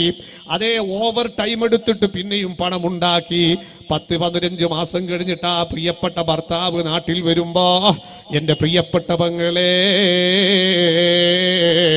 നിന്റെ ഭർത്താവിന്റെ വരവിൽ നിനക്ക് സന്തോഷം പ്രകടിപ്പിക്കാൻ കഴിയുന്നുണ്ടോ? നിന്റെ ഭർത്താവിന്റെ മനസ്സിൽ, നിന്റെ മനസ്സിൽ ആ ഭർത്താവിനോട് സന്തോഷം പ്രകടിപ്പിക്കാൻ കഴിയുന്നുണ്ടോ? ഇല്ല. നിന്റെ ഭർത്താവ് ഇല്ലാത്ത സമയമാണ് നിനക്ക് സന്തോഷം. എന്തേ? അതുവഴി പോകുന്ന പാല് കച്ചവടക്കാരനും അതുവഴി പോകുന്ന മീൻ വണ്ടിക്കാരനും അതേ നിന്റെ വീട്ടിലേക്ക് കയറി വരുന്ന ടൈലർമാരും ആവശ്യത്തിന് നീ ടാക്സി പിടിക്കുന്ന ഓട്ടോ ഡ്രൈവർമാരും, ഇങ്ങനത്തെ പലരും നിന്റെ മനസ്സിൽ സ്ഥാനം നേടിയിരിക്കുകയാ. അവരോടുള്ള നിന്റെ തുള്ളലും ചാടലും കൊഞ്ചലും ആ ഭർത്താവിന്റെ വരവിൽ 40 ദിവസം നിനക്ക് മുടങ്ങിപ്പോകുമ്പോ നിന്റെ ഭർത്താവിന്റെ വരവിൽ നിനക്ക് ദുഃഖം വരികയാ. അതേ സ്ഥാനത്ത് നിനക്ക് എന്തായിരുന്നു വേണ്ടത്? അൽഹംദുലില്ലാ, 10-20 മാസം എന്നെയും എന്റെ മക്കളെയും കെട്ടിപ്പോറ്റുന്ന പ്രിയപ്പെട്ട ഭർത്താവ് എത്ര കാതം അകലെ നിന്നാണ് വരുന്നത്. അതേ എത്രയോ നല്ല നല്ല പെൺകുട്ടികൾ ചീറിപ്പായുന്ന ഘട്ടത്തിലും എന്റെ ഭാര്യയെ വഞ്ചിച്ചുകൂടാ എന്ന മനസാക്ഷിയോടുകൂടെ സൂക്ഷ്മതയോടെ ജീവിച്ച ഭർത്താവ് അവൻ നാട്ടിലേക്ക് വരുമ്പോ അവനൊന്ന് സന്തോഷിപ്പിക്കാൻ, അവന്റെ ജീവിതത്തിൽ ഒരു സുഖം കൊടുക്കാൻ പറ്റിയവൾ ഞാനാ എന്റെ പ്രിയപ്പെട്ട പെങ്ങളെ, നിനക്ക് ആ ഭർത്താവിന്റെ മുഖത്ത് സന്തോഷത്തോടെ നോക്കാൻ കഴിയുന്നുണ്ടോ? അപ്പോഴും നിന്റെ മനസ്സിൽ തെളിഞ്ഞു വരുന്നത് മറ്റേതോ ഒരു അന്യപുരുഷനല്ലേ? നീ എവിടെയോ ഒരു മിസ് കോളിലൂടെ ചാറ്റ് ചെയ്ത് പരിചയപ്പെട്ട ചെറുപ്പക്കാരനല്ലേ? അവന്റെ പഞ്ചാര വാക്കുകൾ ഉൾക്കൊള്ളുന്ന ഒരുപാട് മെസ്സേജുകളും വാട്സപ്പ് മെസ്സേജുകളിൽ വായിച്ചിട്ട് ഇങ്ങനെ അടവിറക്കിയവടല്ലേ നീ? അവസാനം നിനക്ക് വേണ്ടി ജീവിച്ച ഭർത്താവിനെ വഞ്ചിക്കുന്നില്ലേ? എന്റെ പ്രിയപ്പെട്ട മാന്യ സഹോദരന്മാരെ, സുഹൃത്തുക്കളെ, ഞാൻ പറഞ്ഞു വരുന്നത് ആ രീതിയിൽ മനുഷ്യന്റെ കണ്ണ് എന്ന് പറയുന്നത് ഹറാമിലേക്ക് നോക്കരുതെന്ന് പറയാൻ കാരണം, ആ കാണുന്നതൊക്കെയും നമ്മുടെ മനസ്സിൽ പതിയും. ആ പതിഞ്ഞ മനസ്സിൽ നിന്ന് ഫോട്ടോ ഡിലീറ്റ് ചെയ്യാൻ കഴിയില്ല. അതുകൊണ്ട് തന്നെ അത് മാറ്റിവെക്കണമെന്നാണ് ഇസ്ലാം പഠിപ്പിച്ചത്. അതേ ഖുർആൻ പറയുന്നു, പ്രവാചകരെ, വിശ്വാസികളായ പുരുഷന്മാരോട് പറയണം, യഗുല്ലൂ മിൻ അബ്സാരിഹിം, അതേ അന്യ സ്ത്രീകളെ കാണുന്ന സമയത്ത് അവരുടെ കണ്ണ് ചിമ്മിക്കൊള്ളട്ടെ. വഖുല്ലിൽ മുഅ്മിനാത്ത്, വിശ്വാസിനികളായ പെൺകുട്ടികളോട് പറഞ്ഞേക്കണം, അതേ അന്യ പുരുഷനെ കാണുമ്പോൾ അവരുടെ കണ്ണ് ചിമ്മിക്കൊള്ളട്ടെ. ഈ ഒരാശയത്തെ ഉൾക്കൊള്ളാൻ നമുക്ക് സാധിക്കുന്നില്ല. ഈ കണ്ണുകൊണ്ട് എന്തൊക്കെ ഹറാമിലേക്കാണ് നോക്കുന്നത്. അതേ സ്ഥാനത്ത് ഈ കണ്ണാകുന്ന നിഅ്മത്തിനെ നിനക്ക് എന്തൊക്കെ ഖൈറിന് ഉപയോഗപ്പെടുത്താമെന്നറിയുമോ? അല്ലാഹുവിന്റെ ഹബീബ് ബറക്കത്തിന് വേണ്ടി ദുആ ചെയ്ത പരിശുദ്ധമായ റജബ്, ഒരുപക്ഷേ അതിന്റെ അവസാനത്തെ പകല് കഴിഞ്ഞു. ചിലപ്പോൾ ശഅബാനിന്റെ ഒന്നാമത്തെ രാത്രിയാകാം, അല്ലെങ്കിൽ റജബിന്റെ അവസാനത്തെ രാത്രിയാകാം. ഹബീബ് അല്ലാഹുമ്മ ബാരിക് ലനാ ഫീ റജബിൻ വ ശഅബാൻ വബല്ലിഗ്നാ റമളാൻ. വിശുദ്ധ റജബിലും ശഅബാനിലും നീ ബർക്കത്ത് ചെയ്യണേ അല്ലാ. പുണ്യ റമളാനിലേക്ക് നീ ആരോഗ്യത്തോടെ എത്തിച്ചു തരണേ അല്ലാ. ഇബാദത്തുകളെ കൊണ്ട് ധന്യമാക്കാൻ നീ കഴിവ് നൽകണേ റബ്ബേ. ആ ഹബീബായ തങ്ങൾ പൊട്ടിക്കരഞ്ഞ് ബർക്കത്ത് ചോദിച്ച വിശുദ്ധ റജബ് കഴിയുമ്പോ ഇന്നത്തെ രാത്രിയിൽ ഒന്ന് മലർന്നു കിടന്ന് കണ്ണുനീരൊഴുക്കി ഒന്ന് ചിന്തിക്കുമോളെ, എന്റെ പ്രിയപ്പെട്ട പൊന്നുമോരെ, ഇന്നത്തെ രാത്രി ഒന്ന് ചിന്തിക്കുക. ആ വിശുദ്ധ റജബിന്റെ 29 ദിനരാത്രങ്ങൾ കഴിഞ്ഞിട്ട് ഞാൻ എൻ്റെ റബ്ബിന് വേണ്ടി എന്ത് ചെയ്തു? ഈ കണ്ണുകൊണ്ട് ഞാൻ എന്തെങ്കിലും ഒരു നല്ലത് നോക്കിയിട്ടുണ്ടോ? മോനെ, ആ കണ്ണുകൊണ്ട് നിനക്ക് നോക്കാൻ പറ്റിയ നല്ലതൊന്നുണ്ടായിരുന്നു. അതെ, അതാണ് അള്ളാഹുവിന്റെ കലാമാകുന്ന വിശുദ്ധ ഖുർആൻ. അക്സിറൂ ഖിറാഅത്തുൽ ഖുർആൻ ഫഇന്നഹു യഅതി യൗമൽ ഖിയാമത്തി ശഫീഅൻ ലിസാഹിബിഹി ഖാല റസൂലുള്ളാഹി. അല്ലാഹുവിന്റെ ഹബീബ് പഠിപ്പിക്കുകയാ, മോനെ, ഖുർആൻ ഓത്തിനെ നീ നന്നായി വർദ്ധിപ്പിക്കണം. എന്തിനാണെന്നറിയോ? ആ ഖുർആൻ നാളെ നിനക്ക് ശുപാർശകനായി ആഖിറത്തിൽ കടന്നു വരും. കോടാനക്കോടി കിലോമീറ്ററുകൾ അപ്പുറം കിടക്കുന്ന സൂര്യഗോളം ശിരസിന്റെ ഒരു ചാണുയരത്തിൽ ഉദിച്ച് വിയർപ്പിൽ മുറ്റി പരക്കം പായുന്ന മഹ്ശറയിൽ ആ ചൂട് സഹിക്കാൻ കഴിയാതെ നീ പരക്കം പായുമ്പോ നിനക്ക് ശുപാർശകനായി കടന്നു വരുന്ന അമൂല്യ ഗ്രന്ഥമാണ് വിശുദ്ധ ഖുർആൻ. ആ വിശുദ്ധ ഖുർആനിനെ പാരായണം നടത്താൻ ഏറ്റവും കൂടുതൽ അവസരം കണ്ടെത്തേണ്ട മാസമാണ്. അതിൽ ബർക്കത്തുള്ളൊരു മാസം കഴിഞ്ഞു. ഖുർആനിലേക്ക് നോക്കിയിട്ടുണ്ടോ ഈ കണ്ണുകൊണ്ട്? ആ കണ്ണുകൊണ്ട് നോക്കിയിട്ട് നീ റബ്ബിന്റെ പള്ളിയിലേക്ക് നടന്നിട്ടുണ്ടോ? ആ കണ്ണുകൊണ്ട് നീ നല്ലതിനെ നോക്കിയിട്ടുണ്ടോ, വായിച്ചിട്ടുണ്ടോ? ആ കണ്ണിനെ മുഴുവനും നീ വേണ്ടാ തരത്തിലേക്കല്ലേ ഉപയോഗിച്ചത്? കേൾക്കാനുള്ള കാത് റബ്ബ് നമുക്ക് നൽകിയിട്ടുണ്ട്. എത്രയോ നല്ല നല്ല വലിയ വലിയ മഹാന്മാരായ അലിമീങ്ങളുടെ പ്രഭാഷണങ്ങളൊക്കെ നമ്മുടെ നാടുകളിൽ സംഘടിപ്പിക്കുന്നുണ്ട്. പക്ഷേ ആ സമയത്ത് പോലും ഒന്ന് സദസ്സിൽ വന്നിരിക്കാൻ, ആത്മാർത്ഥതയോടൊന്ന് കേൾക്കാൻ നമുക്ക് സാധിക്കുന്നില്ല. അവിടെ ഒക്കെ രാഷ്ട്രീയവും ഗ്രൂപ്പും ആണല്ലേ. ഏത് പാർട്ടിക്കാർ വെക്കുന്നത്, ഏത് സംഘടന വെക്കുന്നത് എന്നാ പിന്നെ അവിടെ ഉള്ളത്. അള്ളാഹു കാത്തുരക്ഷിക്കട്ടെ. സുന്നത്തി ജമാഅത്തിന്റെ അഖീദയിൽ ഒന്നിക്കുന്നവർ രാഷ്ട്രീയത്തിന്റെയും സംഘടനയുടെയും ഭിന്നതകൾ മാറ്റിവെച്ചുകൊണ്ട് ഒന്നിക്കണം. അള്ളാഹു നമുക്കതിന് നല്ലൊരു അവസരം ഉശാരം ചെയ്തു തരട്ടെ. അതാണ് മനുഷ്യൻ വേണ്ടത്. അനാവശ്യമായി കിളിപ്പെടുത്തി വികാരമുണ്ടാക്കി പ്രശ്നങ്ങൾ സൃഷ്ടിക്കുന്ന ഒരു സംസ്കാരം, കൾച്ചർ നമുക്കുണ്ടാകാൻ പാടില്ല. ആദർശപരമായി, വിശ്വാസപരമായി, കർമ്മപരമായി യോജിക്കുന്നവർ അവരുടെ രാഷ്ട്രീയത്തിന്റെയും സംഘടനയുടെയും ഭിന്നതകൾ മാറ്റിവെച്ചുകൊണ്ട് പൊതുരംഗത്ത് നമുക്ക് എല്ലാ അർത്ഥത്തിലും നന്മയ്ക്ക് വേണ്ടി നമുക്ക് സഹകരിക്കാൻ കഴിയണം. ഈ നടക്കുന്ന പരിപാടി എന്തുകൊണ്ടാണ് ഞങ്ങൾ സഹകരിക്കുന്നത്? നടക്കുന്ന സേവനം ഒരു വലിയ മഹത്തായ സേവനം എന്ന അർത്ഥത്തിലാണ്. അതേത് കമ്മിറ്റിക്കാർ എന്നല്ല ഞങ്ങൾ നോക്കുന്നത്, ചെയ്യുന്ന പ്രവർത്തനം അത് മഹത്തായതാണ്. അതിന്റെ സംഘാടകർ സുന്നത്ത് ജമാഅത്തിന്റെ അഖീദയുമായി പൊരുത്തപ്പെട്ടു പോകുന്നവരാ. പരിശുദ്ധമായ ദീനിന്റെ പാരമ്പര്യത്തെ കാത്തു സൂക്ഷിക്കുന്ന മനസാക്ഷിയുള്ളവരാ. അവരുടെ സംഘടനയുടെ ലേബിളല്ല നമുക്ക് വലുത്, നമുക്കവിടെ വലുത് ചെയ്യുന്ന സേവനമാണ് ഏറ്റവും വലുത്. ഇരിക്കട്ടെ എൻ്റെ പ്രിയപ്പെട്ട സഹോദരന്മാരെ, കേൾക്കാനുള്ള കാത് റബ്ബ് നൽകിയിട്ടുണ്ട്. ഈ കാതുകൊണ്ട് കൃത്യമായി ഒരു നല്ല വഅള് കേൾക്കാൻ നമുക്ക് ആർക്കെങ്കിലും താല്പര്യമുണ്ടോ? നല്ല നല്ല കഴമ്പുള്ള പ്രഭാഷണം നടത്തുന്ന പ്രായം ചെന്ന വലിയ വലിയ മഹാന്മാരായ പണ്ഡിതന്മാരൊക്കെ വരുന്നുണ്ട്. പക്ഷെ ഒരാൾക്കും അത് പോകണം, കേൾക്കണമെന്ന് താല്പര്യമില്ല. അതേ സ്ഥാനത്ത് 4 സിനിമാ പാട്ടും പാടിയിട്ട് 4 നാടകം അഭിനയിച്ചാലോ അവിടെ ഇഷ്ടം പോലെ ജനങ്ങൾ ഒഴുകുകയാ. പ്രഭാഷണം എന്ന് പറയുന്നത് വികാരമല്ല, പരീക്ഷണം എന്ന് പ്രഭാഷണം എന്ന് പറയുന്നത് വിവേകപൂർണമായ ഒരു ചിന്തിപ്പിന്റെ മേഖലയായി മാറണം അല്ലേ? പണ്ടൊക്കെ വാല് പറയുമ്പോൾ മൊയ്തീന്മാരെയും നഫീസത്തുമാരെയും മങ്കൂസ് മൗലൂദും ബദർ മൗലൂദും ഒക്കെ ചെല്ല. അപ്പോഴോ ഇപ്പൊ കുഞ്ഞിരാമനും കുഞ്ഞിക്കിട്ടനൊക്കെ എഴുതി വെച്ചിരിക്കുന്ന സിനിമാ ഗാനങ്ങളും അശ്ലീല ഗാനങ്ങളും നമ്മുടെ ഏറ്റവും വലിയ ആവേശം. ഞാനൊരു ദിവസം മംഗലാപുരം ഭാഗത്ത് പോയിട്ട് ഇങ്ങനെ വരുമ്പോൾ ബേക്കലെടുത്തെത്തിയപ്പോൾ അവിടെ ഭയങ്കരം കുറെ കുട്ടികൾ ഇങ്ങനെ 2 വീലറിലും മാരുതി കാറിന്റെ ഉള്ളിലേക്ക് കൂടി ഇങ്ങനെ കന്ന് പൊട്ടിയ പോലെ തലയൊക്കെ പുറത്തിട്ട് കുറേ ഇങ്ങനെ തുള്ളി ചാടിയിട്ട് ഇങ്ങനെ ഉഷാറായിട്ട് പോവുക. നല്ല സിനിമാ പാട്ട്. ഇപ്പൊ ഞാൻ കരുതി പടച്ചോനെ ഇവിടുന്ന് പോവാണ്, ഇപ്പൊ എന്തെങ്കിലും വല്ല സർക്കസോ അല്ലെങ്കിൽ നാടകമൊക്കെ കഴിഞ്ഞ് പോവുകയാണോ? അപ്പോൾ അടുത്തെത്തിയപ്പോൾ പറയുന്ന സംഘാടകർ ഒരു വണ്ടർ കണ്ടു. വണ്ടി നിർത്തിയിട്ട് ഞാൻ ചോദിച്ചെന്താ? ഒന്നുമില്ല, ഇവിടെ ഒരു പ്രഭാഷണം ഉണ്ടായിരുന്നത് കഴിഞ്ഞിട്ട് പോവാണ് ആൾക്കാർ. നിങ്ങൾ ആലോചിച്ച് നോക്കി. പണ്ട് ബാലും കഴിഞ്ഞ് പോകുമ്പോൾ ദിക്റും സലാത്തും ചൊല്ലിയിട്ടാ പോക്ക്. ഇപ്പം ബാലും കഴിഞ്ഞ് പോകുമ്പോൾ നല്ല സിനിമാ പാട്ടും പാടിയിട്ടാ പോകുന്നത്. എന്റെ ഉസ്താദ് പാടിയ പാട്ടാ ബർക്കത്തിന് വേണ്ടി പാടുന്നതാ. അള്ളാഹു കാത്തുരക്ഷിക്കുമാറാകട്ടെ, പടച്ച റബ്ബ് കാത്തുരക്ഷിക്കട്ടെ. ഒരു വികാരവും ആവേശവുമായ എല്ലാ മതപ്രഭാഷണങ്ങളെക്കാളേണ്ടത് മൂല്യങ്ങൾക്കാണ് വില നൽകേണ്ടത്. ഒരു പണ്ഡിതന്റെ പ്രഭാഷണം കേട്ടാൽ തന്റെ ജീവിതത്തിൽ പകർത്താൻ എന്ത് കിട്ടിയെന്ന് ആലോചിക്കണം. അവിടെയാ എൻ്റെ നാട്ടിൻ്റെ അടുത്ത് ഒരാൾ വന്നിട്ട് അയാൾ പറഞ്ഞു, അങ്ങനെ വാതിൽ ഇഷ്ടം പോലെ ആളൊക്കെ കൂടിയിട്ട് മൂലാര് നല്ല അടിപൊളി സിനിമാ പാട്ട് പാടുമ്പോൾ ഒരു 5-8 പെണ്ണുങ്ങൾ എഴുന്നേറ്റുണ്ട് പോയി. അപ്പോൾ സംഘാടകർ ചോദിച്ചു എന്താ പോവാന്ന് ചോദിച്ചു. അപ്പോൾ പറഞ്ഞു പെണ്ണുങ്ങൾ, മോനെ ഞാനും ഇതുവരെ സിനിമ കണ്ടിട്ടില്ല, എൻ്റെ പുരയിലെ കുട്ടികളും കണ്ടിട്ടില്ല, മൊയിലാർ ഇത്ര ചൊങ്കിപ്പാണ്ടിക്കില്ല, എന്തെങ്കിലും ഒന്ന് കാണാണ്ട് പാടൂലല്ലോ.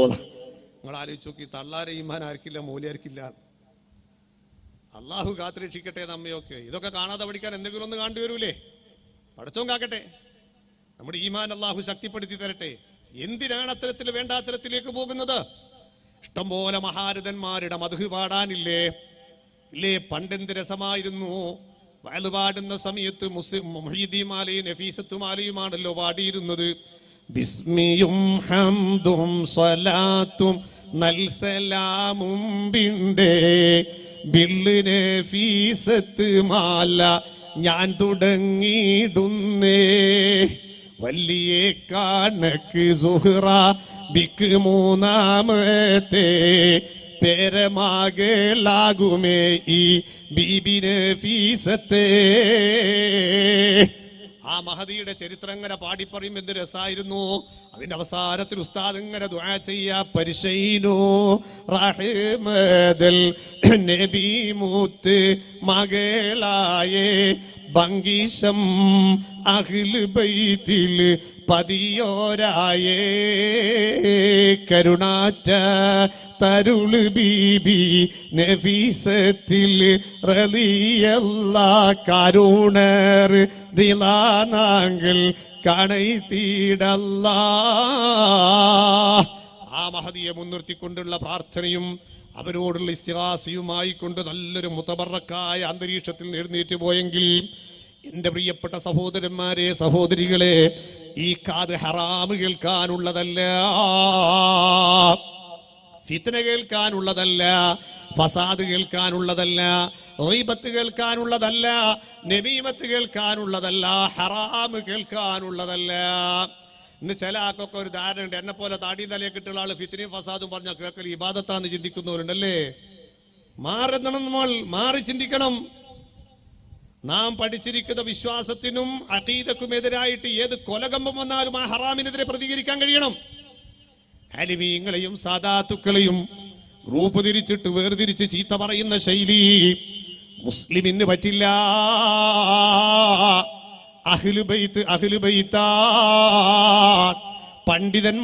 പണ്ഡിതന്മാരാ. അവർക്ക് അവർക്കിടയിൽ ഭിന്നതുണ്ടായേക്കാം, അത് അവരാണ് പരിഹരിക്കേണ്ടത്. സാധാരണക്കാരൻ അതിൽ കക്ഷി ചേർന്നുകൊണ്ട് അവന്റെ ആഖിറം നഷ്ടപ്പെടുത്തരുത്. അള്ളാഹു നമ്മെ കാത്തുരക്ഷിക്കട്ടെ, അള്ളാഹു നമ്മെ കാത്തുരക്ഷിക്കുമാറാകട്ടെ. മഹാനായ ഇബ്നു യാസീൻ മുത്തുക്കോയത്തങ്ങൾ ഇപ്പൊ നമുക്ക് ദുആ ചെയ്തന്നല്ലേ. അദ്ദേഹം വിനീതനായി ഞാൻ പ്രവർത്തിക്കുന്ന സംഘടനയായിട്ട് ഒരു ബന്ധമില്ലാത്ത ആളാണ്, പക്ഷേ ഞാൻ അദ്ദേഹത്തെ ആദരിക്കുന്നു, ബഹുമാനിക്കുന്നു. കാരണം അഹ്ലു ബൈത്താണ്, സയ്യിദുനാ മുഹമ്മദുർ റസൂലുള്ളാഹി. അവിടുത്തെ കുടുംബത്തിൽപ്പെട്ട ഒരു കണ്ണിയാണ്. ആ കണ്ണിയുടെ പ്രത്യേകത അദ്ദേഹത്തിന്റെ രാഷ്ട്രീയമോ സംഘടനയോ അല്ല, മറിച്ച് റസൂലുള്ളാഹി തങ്ങളുടെ പരമ്പരയിൽപ്പെട്ടത് എന്നാണ്.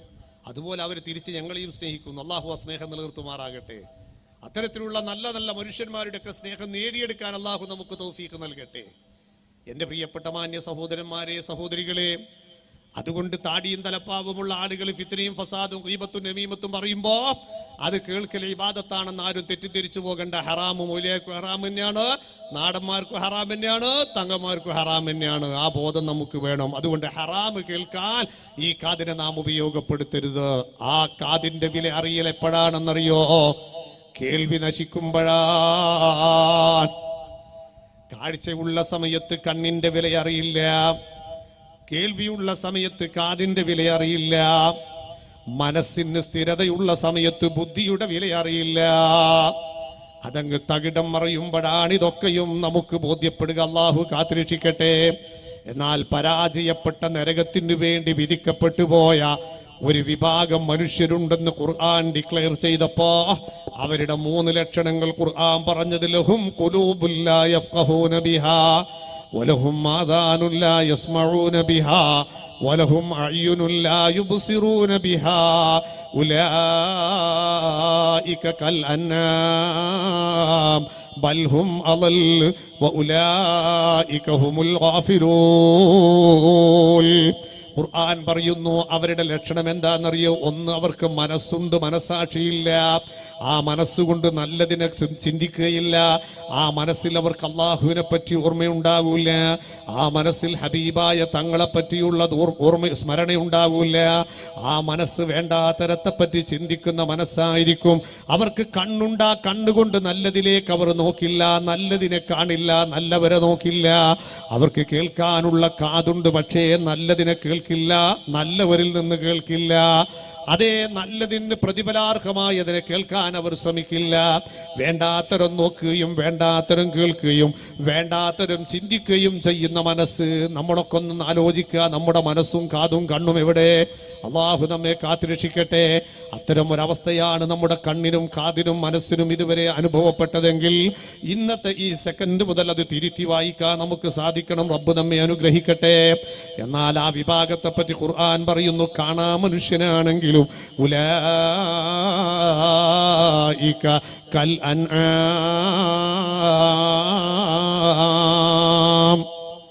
ഉലൈക കൽ അൻആം. അവർ നാൽക്കാലികളെ പോലെയാ. പക്ഷേ ഖുർആൻ അവിടെയും നിർത്തുന്നില്ല. നാൽക്കാലികളെ കൊണ്ട് ഉപകാരമുണ്ട്, ഞാൻ നേരത്തെ പറഞ്ഞല്ലോ. അതേ സ്ഥാനത്ത് ഇത്തരത്തിലുള്ള പിഴച്ച പരാജയപ്പെട്ട മനുഷ്യനെ കൊണ്ട് ഉപകാരമില്ല. അതുകൊണ്ട് ഖുർആൻ പറയുന്നു ബൽഹും മലൽ, ആ നാൽക്കാലികളെക്കാൾ അതപ്പതിച്ചവരാണെന്ന്. ഞാൻ പറഞ്ഞതല്ല മക്കളെ, നമ്മെ പോറ്റി പരിപാലിക്കുന്ന അധിപനായ റബ്ബ് അവന്റെ കലാമാകുന്ന വിശുദ്ധ ഖുർആനിൽ പഠിപ്പിക്കുകയാ. എൻ്റെ പ്രിയപ്പെട്ട മാന്യ സഹോദരന്മാരെ, എൻ്റെ പ്രിയപ്പെട്ട മാന്യ ശ്രോതാക്കളെ, അതുകൊണ്ട് നമ്മുടെ കണ്ണിൻ്റെ വില നാം അറിയണം, നമ്മുടെ കാതിൻ്റെ വില നാം മനസ്സിലാക്കണം, നമ്മുടെ ശരീരത്തിൻ്റെ ഓരോ അവയവങ്ങളുടെ വിലയും നാം മനസ്സിലാക്കണം. അത് മനസ്സിലാക്കി ജീവിക്കാൻ നമുക്ക് സാധിക്കണം. അള്ളാഹു നമുക്ക് തൗഫീഖ് നൽകട്ടെ. ഞാൻ പ്രത്യേകിച്ച് എൻ്റെ കരടിൻ്റെ കഷ്ടങ്ങളായ ചെറുപ്പക്കാരോട് പറയുകയാ, എൻ്റെ പ്രിയപ്പെട്ട കൊച്ചനുജന്മാരോട്, എൻ്റെ കൊച്ചനുജത്തിമാരോട് ഞാൻ പറയുകയാ, ഒരു തിരുത്തിയെടുത്ത് നാം ജീവിതത്തിൽ തുടക്കം കുറിക്കണം. നമ്മുടെ ജീവിതത്തിന്റെ ഒരു അധ്യായത്തിന് മാറ്റം കുറിക്കാൻ സാധിക്കണം. അള്ളാഹു നമുക്ക് തൗഫീഖ് നൽകട്ടെ. ഞാൻ നീട്ടി പ്രസംഗിക്കുന്നില്ല.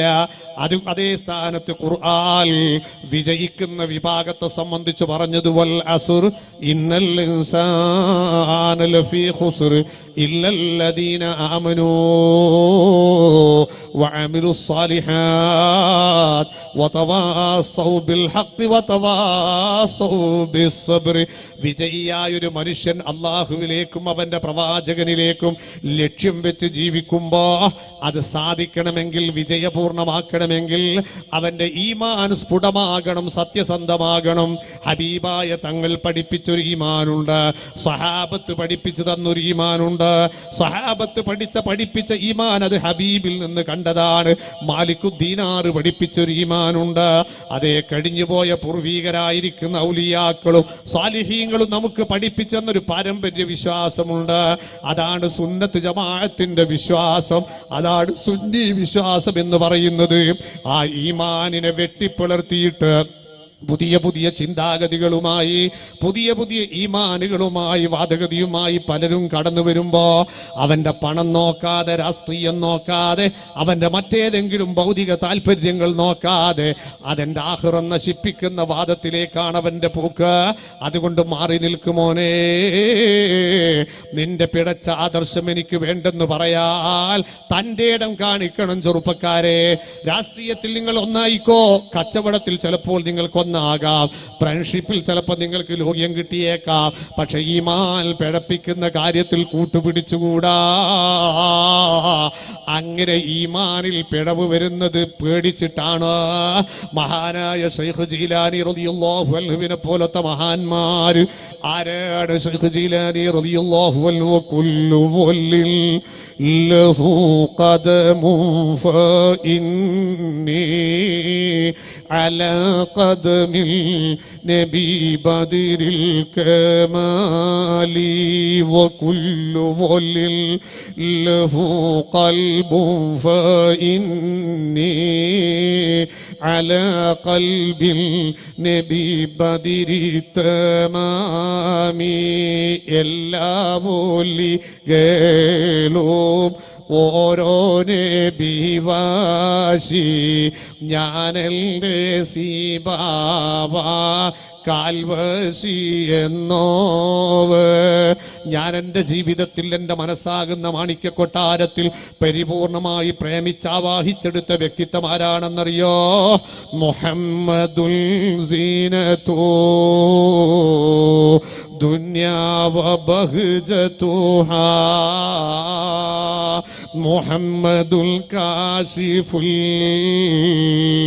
ഉമ്മാതി വല്ലുലമി മുഹമ്മദുൽ അശ്റഫുൽ അഅറാബി വല്ലജമി മുഹമ്മദുൽ ഖൈറു മൽ യംശി അലാ ഖദമി മുഹമ്മദുൽ ദിക്റുഹു റൂഹുൽ ലിഅൻഫുസിനാ മുഹമ്മദുൽ ഖൈറു മൽ മുഹമ്മദുൽ ശുക്റുഹു ഫർളുൻ അലൽ ഉമമി. ഏത് മാനദണ്ഡം വെച്ച് അളന്നു നോക്കിയാലും വിശ്വാസിയുടെ ജീവത്തുടിപ്പായി മാറേണ്ടുന്ന നബി മുഹമ്മദിനിൽ മുസ്തഫ, ആ ഹബീബിനെയാണ് ഞാൻ എൻ്റെ മനസ്സിൽ പ്രേമിച്ച് ആവാഹിച്ചെടുത്തിരിക്കുന്നത്. അതുകൊണ്ട് എൻ്റെ കൽബ് നിറയെ ഉള്ളത് മുഹമ്മദുർ റസൂലുള്ളാഹി. ഞാൻ ഏതെങ്കിലും ഒരു പാദം ഞാൻ അനുകരണം ചെയ്തിട്ടുണ്ടെങ്കിൽ അതിന് തെരഞ്ഞെടുത്ത ഖദമേതാന്നറിയോ? സയ്യിദുനാ മുഹമ്മദുർ റസൂലുള്ളാഹി. അങ്ങനെ ഹബീബിലേക്ക് പരിപൂർണ ജീവിതം സമർപ്പിച്ചു വെച്ച ഉലിയാക്കളുടെ നേതാവാ നിലവേറും ഈശാത്തോ ലോദോരുവാലേ 40 സുബ്ഹി തോളുദോവ. 40 കൊല്ലക്കാലം ഉറക്കിന്റെ അഭിരുചി അറിയാതെ ഉറക്കൊടിഞ്ഞ് ആരാധന നടത്തി അത്ഭുതം സൃഷ്ടിച്ച ഔലിയാക്കളുടെ നേതാവ്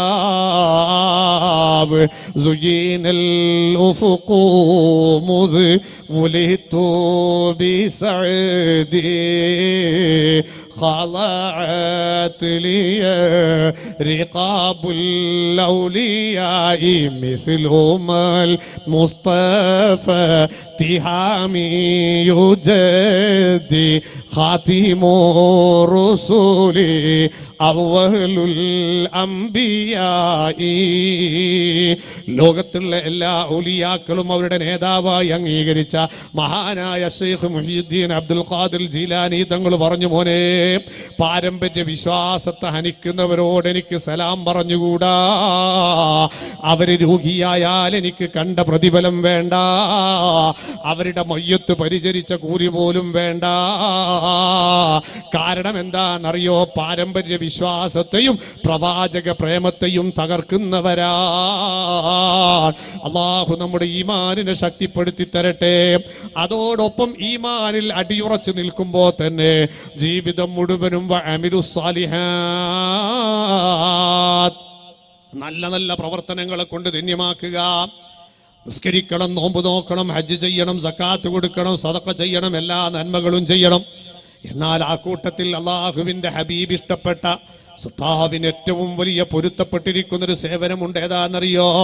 വല്ലാഹു ഫീ ഔനിൽ അബ്ദി മാ കാനൽ അബ്ദു ഫീ ഔനി അഖീ. മോനെ, നിന്റെ കഷ്ടപ്പെടുന്ന, ദുരിതം പേറുന്ന, പ്രയാസപ്പെടുന്ന നിന്റെ സുഹൃത്തുണ്ടോ? അവന്റെ സഹായത്തിന്റെ പക്ഷത്ത് നിനക്ക് നിൽക്കാൻ കഴിയുമോ? നിന്നെ സഹായിക്കുന്ന കാര്യം അല്ലാഹു ഏറ്റെടുത്തു പോയി. മഹ്ബൂബെ മില്ലത്ത് ചാരിറ്റബിൾ ട്രസ്റ്റിന്റെ പ്രവർത്തകന്മാരെ, നിങ്ങൾക്ക് സന്തോഷിക്കാൻ അവകാശമുണ്ട്, അർഹതയുണ്ട്. അതിനുവേണ്ടി സ്വർണം കൊടുത്തവരുണ്ടോ? നിങ്ങൾക്ക് സന്തോഷിക്കാൻ അവസരമുണ്ട്. അതിനുവേണ്ടി പണം കൊടുത്തവരുണ്ടോ? നിങ്ങൾക്ക് സന്തോഷിക്കാൻ അവസരമുണ്ട്. അതിനുവേണ്ടി ഉറക്കൊഴിഞ്ഞവരുണ്ടോ? അധ്വാനിച്ചവരുണ്ടോ? നിങ്ങൾക്ക് സന്തോഷിക്കാൻ അവസരമുണ്ട്. എവിടെ? ആഖിറത്തിൽ. വല്ലാഹു ഫീ ഔനിൽ അബ്ദി മാ കാനൽ അബ്ദു ഫീ ഔനി അഖീ. സുബ്ഹാനല്ലാഹ്. സാന്ത്വന സേവനം, പാവപ്പെട്ട പെൺകുട്ടികളെ കെട്ടിച്ചു കൊടുക്കുക, അതിൽ ജാതിയും മതവും ഒന്നും നോക്കേണ്ടതില്ല. ജീവകാരുണ്യ പ്രവർത്തനത്തിൽ ജാതിയും മതവും ഇല്ല. ഇസ്ലാമിന്റെ ഭാഷയിൽ അർഹതപ്പെട്ട എല്ലാവർക്കും സഹായങ്ങൾ എത്തിച്ചു കൊടുക്കണം.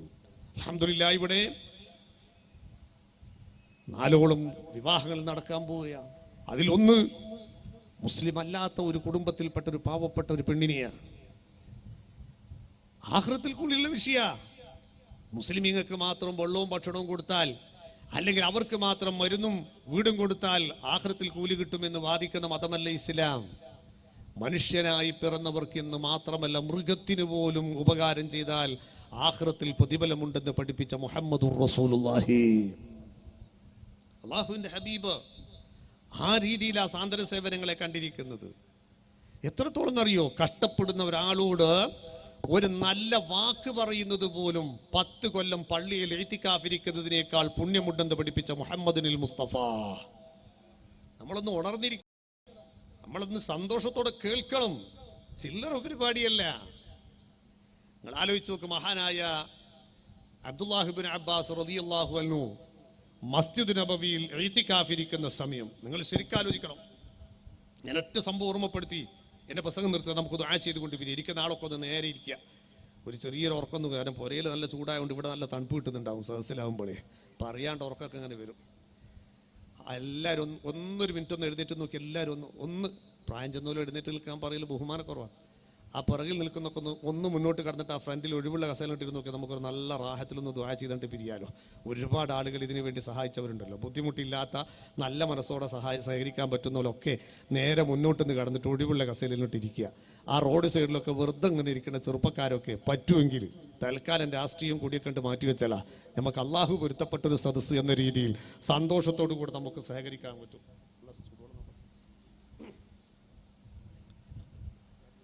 എൻ്റെ പ്രിയപ്പെട്ട മാന്യ സഹോദരന്മാരെ, സുഹൃത്തുക്കളെ, ഞാൻ നീട്ടി പ്രസംഗിക്കുന്ന ഒറ്റ സംഭവം ഞാൻ ഓർമ്മപ്പെടുത്തുകയാണ്.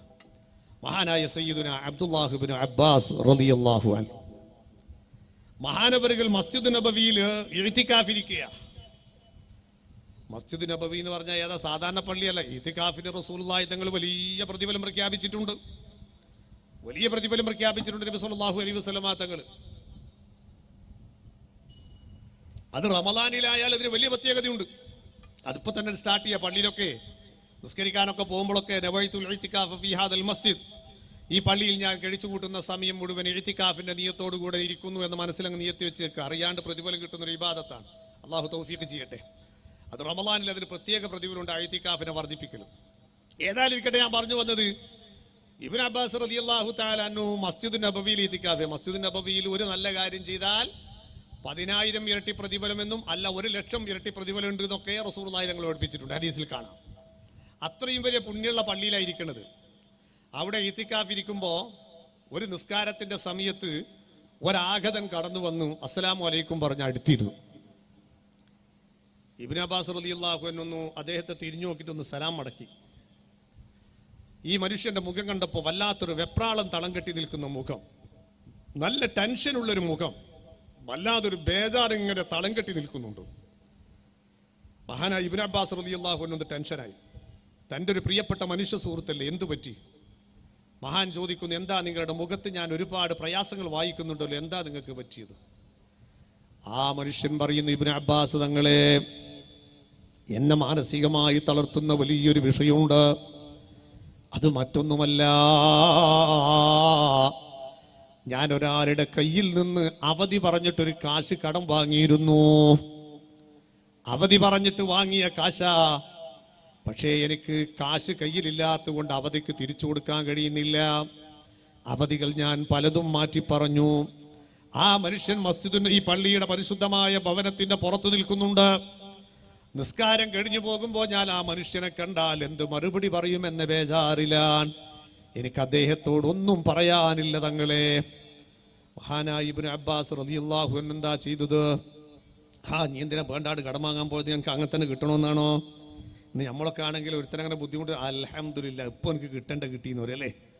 ഓനെ എങ്ങനെയൊന്ന് മുടിഞ്ഞു കിട്ടട്ടെ എന്നുള്ള ആഗ്രഹത്തിൽ ആരുണ്ടാകുക? നമ്മളൊക്കെ ഉണ്ട്. അള്ളാഹു കാത്തുരക്ഷിക്കട്ടെ.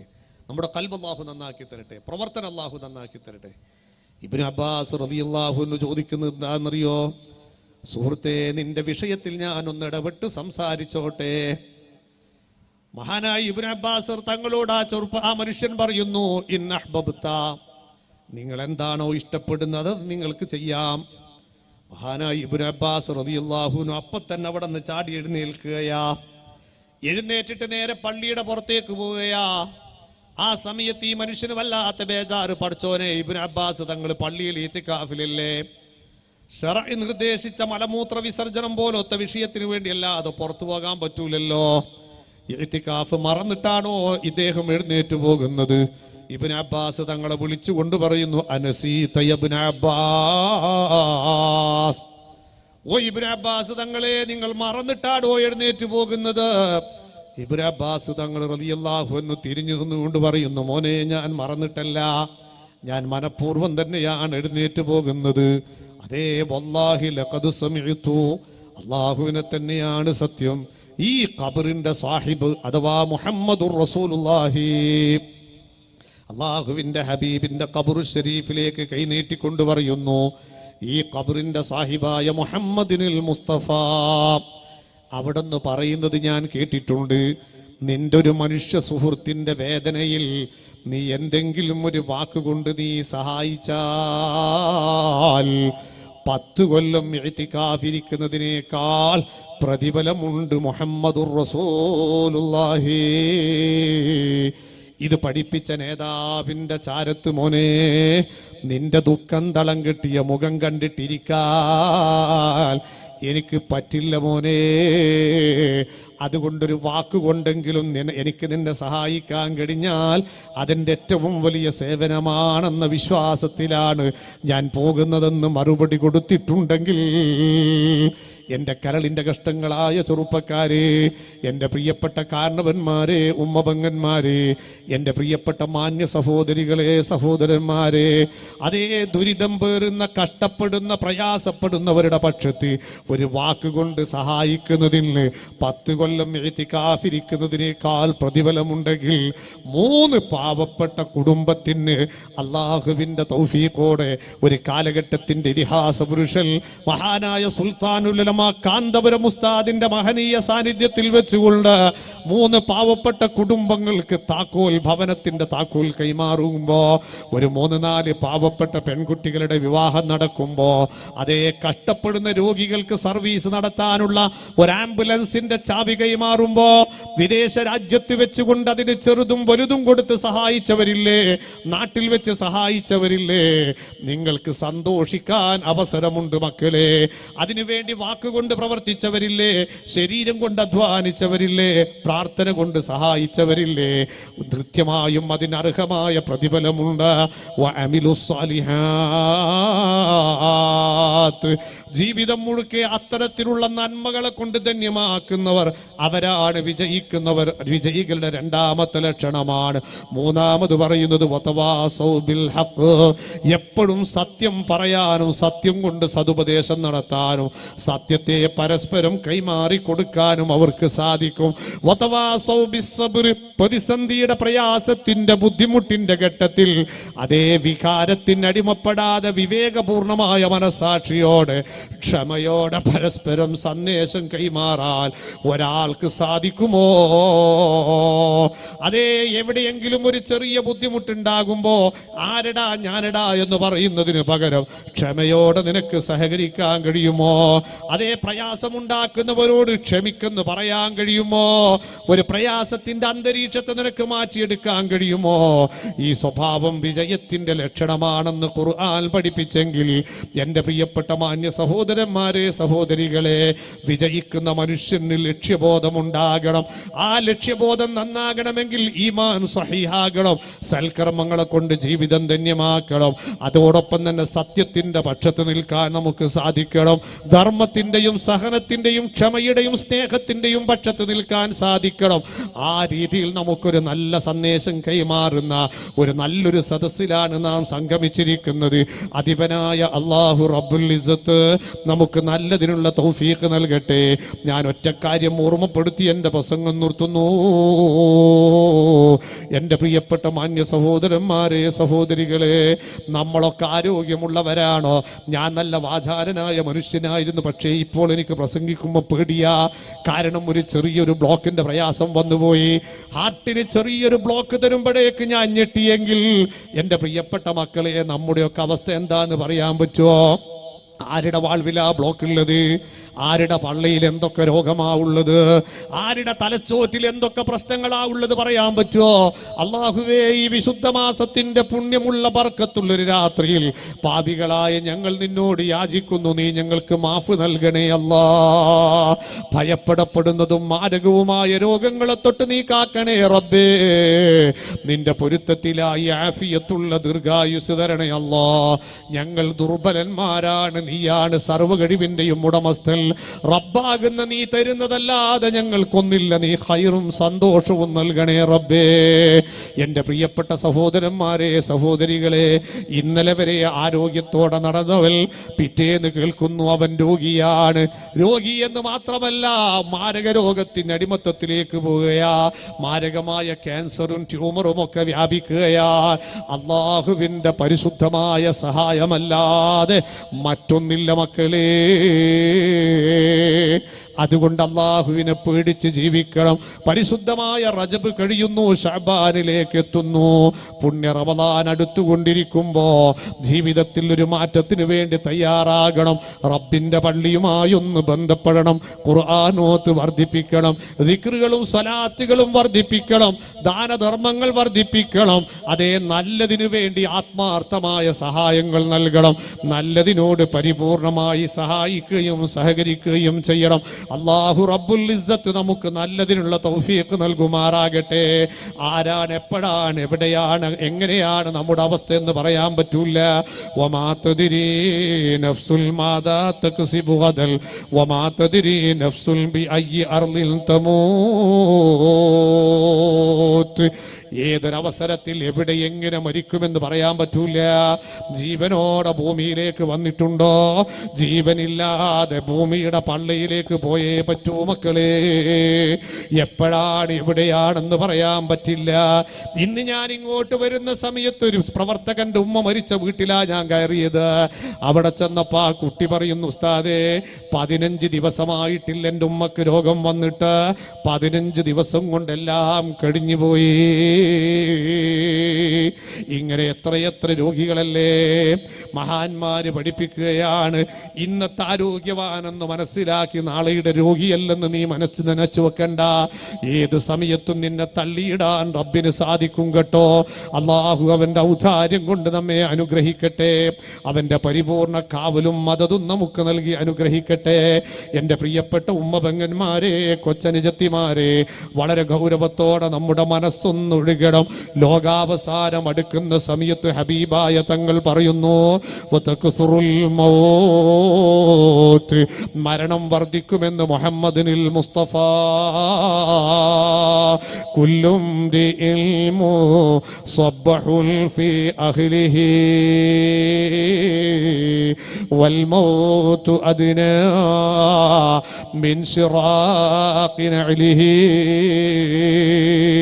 മോനെ, നിന്റെ കാലിൽ ധരിച്ച ചെരുപ്പില്ലേ, അതിന്റെ പട്ടവാറ് കണ്ണിനിന്റെ കാലോട് എത്ര കണ്ടടുത്ത് നിൽക്കുന്നോ അതേക്കാൾ കൂടുതൽ നിന്നോട് അടുത്ത് നിൽക്കുന്നത് മരണമാണെന്ന് മഹാനായ സയ്യിദുന അബൂബക്കർ സിദ്ദീഖ് റളിയല്ലാഹു അൻഹു നമ്മെ പഠിപ്പിച്ചിട്ടുണ്ടെങ്കിൽ, വമൽ നസലത്ത് ബിസാഹതിഹിൽ മനായാ വലാ അർളുൽ തഖീഹി വലാ സമാഉ. മരണമെന്ന് പറയുന്ന പുലിക്കുട്ടി നിന്റെ മുറ്റത്തിറങ്ങിയാൽ ഓടി ഒളിക്കാൻ ഒരിടമില്ല മോനെ. ഇമാമുന ശാഫിഈ റളിയല്ലാഹു അൻഹു പഠിപ്പിച്ചു തന്നെങ്കിൽ ആ മരണം ഏത് സമയത്തും നമ്മെ പിടികൂടുമെന്ന ബോധത്തോടെ ജീവിക്കണം. മരിക്കുന്ന സമയത്ത് അത് ബസ് സ്റ്റോപ്പിൽ മരിച്ചുകൂടാ, സിനിമാ തിയേറ്ററിൽ മരിച്ചുകൂടാ, ബ്രാൻഡ് ഷാപ്പിൽ മരിച്ചുകൂടാ, ലഹരി ഉപയോഗിച്ച അവസ്ഥയിൽ മരിച്ചുകൂടാ, ടിവിയുടെ മുന്നിലിരുന്ന് മരിച്ചുകൂടാ, വാട്സപ്പ് കയ്യിൽ പിടിച്ച് മരിച്ചുകൂടാ, ഹറാമിന്റെ കാഴ്ചയോടെ മരിച്ചുകൂടാ. ആ മരിക്കുന്ന സമയത്ത് ഹബീബിനെ കാണുന്ന കണ്ണ് വേണം, ആ ഹബീബിനെ കേൾക്കുന്ന കാത് വേണം, ആ ഹബീബിനെ അറിയുന്ന മനസ്സ് വേണം. എങ്കിൽ ജീവിതകാലം ആ ഹബീബിന് വേണ്ടി മാറ്റിവെക്കണം. ആ ഹബീബിലേക്ക് അടുക്കാനുള്ള ഏറ്റവും വലിയ ഫോർമുലയാണ് അസ്സലാത്തു അലൻ നബി സല്ലല്ലാഹു അലൈഹി വസല്ലം. ഹബീബായ തങ്ങളുടെ പേരിലുള്ള സ്വലാത്ത്.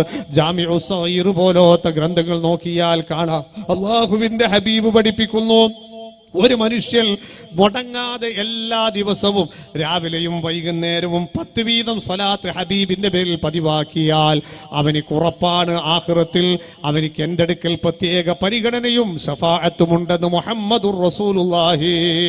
നമുക്ക് നേരം വെളുത്ത് രാത്രിയാകുന്നതിനിടയിൽ ഒരു 100 സ്വലാത്തെങ്കിലും ചൊല്ലിക്കൂടെ ചെറുപ്പക്കാരെ? എത്രയെത്ര ചെറുപ്പക്കാരാണ് അങ്ങാടിയിൽ ഇങ്ങനെ ആയുസ് കൊന്നു തീർക്കുന്നതല്ലേ? എത്രയെത്ര ചെറുപ്പക്കാരാണ് അവന്റെ ആയുസ്സിന്റെ വില കാണാതെ മരിക്കുന്നത്? ഇപ്പൊ നിങ്ങൾ ആലോചിച്ച് നോക്കി, ഈ ട്രാഫിക്കിൽ പുതിയ നിയമം വരിക, 2 വീലറിൽ പോകുന്ന മക്കളൊക്കെ ഇനി ലൈറ്റ് ഇട്ടിട്ടേ പകലും പോകാൻ പാടുള്ളൂ. എന്താ അർത്ഥം? പോകുന്ന ചെറിയോന് കണ്ണിലില്ല കാഴ്ചയില്ലാത്ത പോക്കാണ്, തിരിച്ച് വരുന്നോനെങ്കിലും ഒന്ന് കണ്ടോട്ടെ എന്ന് വിചാരിച്ചിട്ടാണ്. നിങ്ങൾ ആലോചിച്ച് നോക്കി, ഇപ്പൊ പോകുന്നവർക്ക് ആൾക്കാരുണ്ടായിരിക്കും തോന്നുന്നു ആറാമത്തെ പ്രാന്തരാന്നൊക്കെ തോന്നും. 2 വീലർ പകല് വെളിച്ചോട്ടിട്ട് ലൈറ്റ് ഇട്ടിട്ട് ഇങ്ങനെ പോവുക. അപ്പൊ എന്തിനാൻ തിരിയുന്നില്ല? ഇനി ചിലപ്പോൾ അടുത്ത ദിവസം പുതിയ നിയമം വരും, നടന്നു പോകുന്നോ മകത്തിരി കത്തിച്ചിട്ട് പോകണോ എന്നുള്ള നിയമമൊക്കെ വരും ചിലപ്പോ. കാരണം ആരും ഇപ്പം ബെല്ലും ബ്രേക്കും ഇല്ലാത്ത പോക്കാ. നടന്നു പോകുന്നോ എനിക്ക് ഒരു ബ്രേക്കും ഇല്ല, ഓനിങ്ങനെ ഒരു ഹാവുലായി പോക്കാ. എവിടെ പോകുന്നു എനിക്കറിയില്ല, ഏതൊരു പത്ത് തട്ടിയിട്ടേക്കാം. പിന്നെ 2 വീലർ വരുമ്പോൾ എല്ലാവർക്കും ഇങ്ങനെ തോന്നാതെ ആ വെളിച്ചം വിട്ടിട്ട് വലിയൊരു സാധനം വരുന്നുണ്ടേ കാത്തുപൊളി എന്നുള്ള മുന്നറിയിപ്പില്ല. എത്ര ചെറുപ്പക്കാരാ പെടഞ്ഞു മരിക്കുന്ന. മൂപ്പർക്ക് ഇതിന്റെ മേലെ കയറിയാ പിന്നെ ലോകം തിരിയില്ല. ഒരു പോക്കാ, അഡ്രസ് ഇല്ലാത്ത പോക്ക് അല്ലേ? എന്റെ കരളിന്റെ കഷ്ടങ്ങളായ ചെറുപ്പക്കാര് ശ്രദ്ധിക്കേണ്ട രൂപത്തിൽ ശ്രദ്ധിക്കണം. ജീവിതം അത് വെറുതെ ഒരു തമാശക്കളിയാക്കി മാറ്റരുത്. ഉള്ള സമയം അള്ളാഹുവിന്റെ പൊരുത്തത്തിലായി ഉപയോഗിക്കാൻ കഴിയണം. അള്ളാഹു നമുക്ക് നല്ലതിനുള്ള തൗഫീഖ് നൽകുമാറാകട്ടെ. പെട്ടെന്നുള്ള മരണങ്ങളെ തൊട്ട് അള്ളാഹു നമ്മെ കാത്തുരക്ഷിക്കട്ടെ. അള്ളാഹുവിന്റെ ഹബീബിലേക്ക് അടുക്കണം. ഹബീബായ റസൂലുള്ളാഹി തങ്ങൾ ഇഷ്ടപ്പെട്ട പ്രവർത്തനങ്ങൾ നടത്തണം. നിങ്ങൾ കണ്ടില്ലേ, ജീവകാരുണ്യ പ്രവർത്തനത്തിൽ മഹാന്മാരൊക്കെ എത്രയെത്ര സേവനങ്ങളാ ചെയ്തതല്ലേ? നമുക്കിപ്പോൾ ഒരു കുപ്പായത്തിന്റെ ഇസ്തിരി പൂട്ടാണ്ട് മാറാതെ തുണിയും കുപ്പായത്തിൽ മണ്ണ് പെരങ്ങാതെ തൽക്കാലം ഒരു 2-3 വീടും കുറേ കുട്ടികളൊക്കെ കെട്ടിച്ചങ്ങ് അയക്കുമ്പോൾ വലിയ സന്തോഷം തോന്നിയേക്കാം, സന്തോഷമുണ്ട്. അള്ളാഹു ഇനിയും ഒരുപാട് കഴിവുകൾ വർദ്ധിപ്പിച്ചു തരട്ടെ. പക്ഷേ മഹാന്മാർ എത്ര താഴോട്ടാ ഇറങ്ങിയതെന്നറിയോ?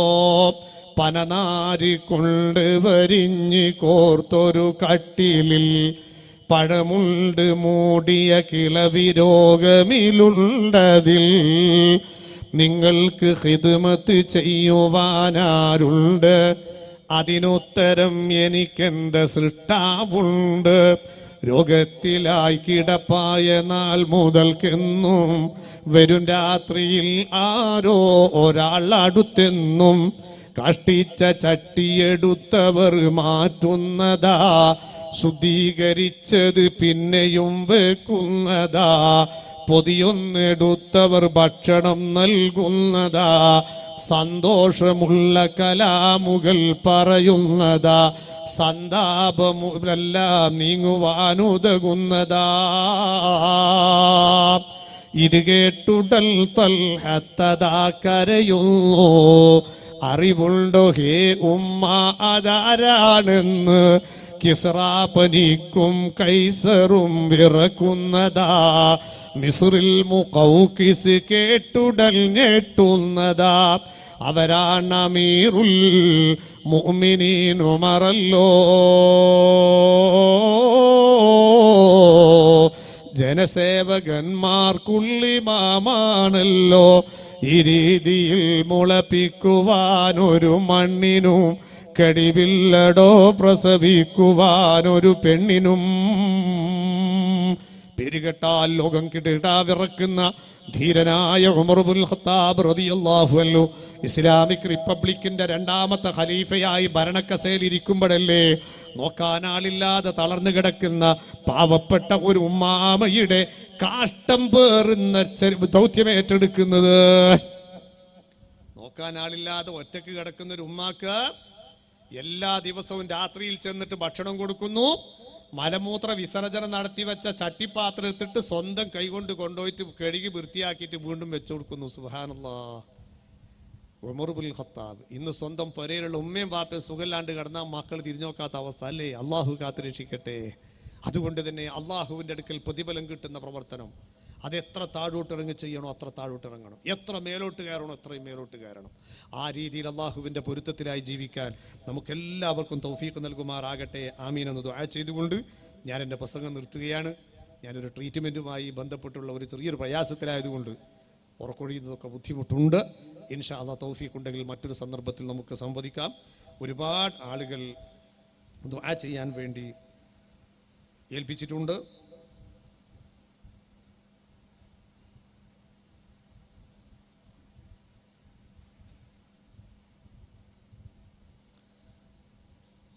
മൻസൂർ എന്ന് പറയുന്ന ഒരു സുഹൃത്തിൻ്റെ മരിച്ചുപോയ ഉപ്പ യൂസുഫ്, അദ്ദേഹത്തിന് വേണ്ടി ദുആ ചെയ്യാനും 4 സെന്റ് സ്ഥലം നമുക്ക് വീടുണ്ടാക്കാൻ അല്ലേ ഫ്രീ ആയി തന്നത് സുരേഷ് എന്ന് പറയുന്ന ഒരു സുഹൃത്താണ്. അതുപോലെ പ്രവാസികൾക്ക് വേണ്ടി ദുആ ചെയ്യാനും, അതുപോലെ മരിച്ചുപോയ ഉമ്മക്ക് വേണ്ടി ആസിയ ഹജ്ജുമ്മ എന്ന സഹോദരിക്ക് വേണ്ടി ദുആ ചെയ്യാൻ ഇന്നത്തെ പ്രത്യേക ചീരണി അദ്ദേഹത്തിൻ്റെ മകൻ മുഹമ്മദ് അലി ഒക്കെ അറിയിച്ചിട്ടുണ്ട്. ഇൻഷാ അല്ലാഹ് എല്ലാവർക്കും വേണ്ടി നമുക്ക് ദുആ ചെയ്യാം. ഇരിക്കുന്ന എല്ലാവരും ഒന്ന് നേരെ ഇരിക്കുക. തലമറക്കാൻ കയ്യിലുള്ളവരെ ഉള്ളത് കൊണ്ട് തലമറക്കുക. നമുക്കൊരു 7 സ്വലാത്ത് ഹബീബായ റസൂലുള്ളാഹി തങ്ങളുടെ വെള്ളിയാഴ്ച രാവും കൂടിയാണല്ലോ. 7 സ്വലാത്ത് ഹബീബായ തങ്ങളുടെ പേരിൽ ചൊല്ലിയിട്ട് നമുക്ക് ദുആ ചെയ്യാം. അല്ലാഹു സ്വീകരിക്കുമാറാകട്ടെ. ആരും തിരിഞ്ഞും മറിഞ്ഞും നോക്കാതെ നമ്മുടെ മനസ്സ് മദീനത്തുൽ മുനവ്വറയിൽ ഇലാ ഹദ്റത്തി റസൂലില്ലാഹി.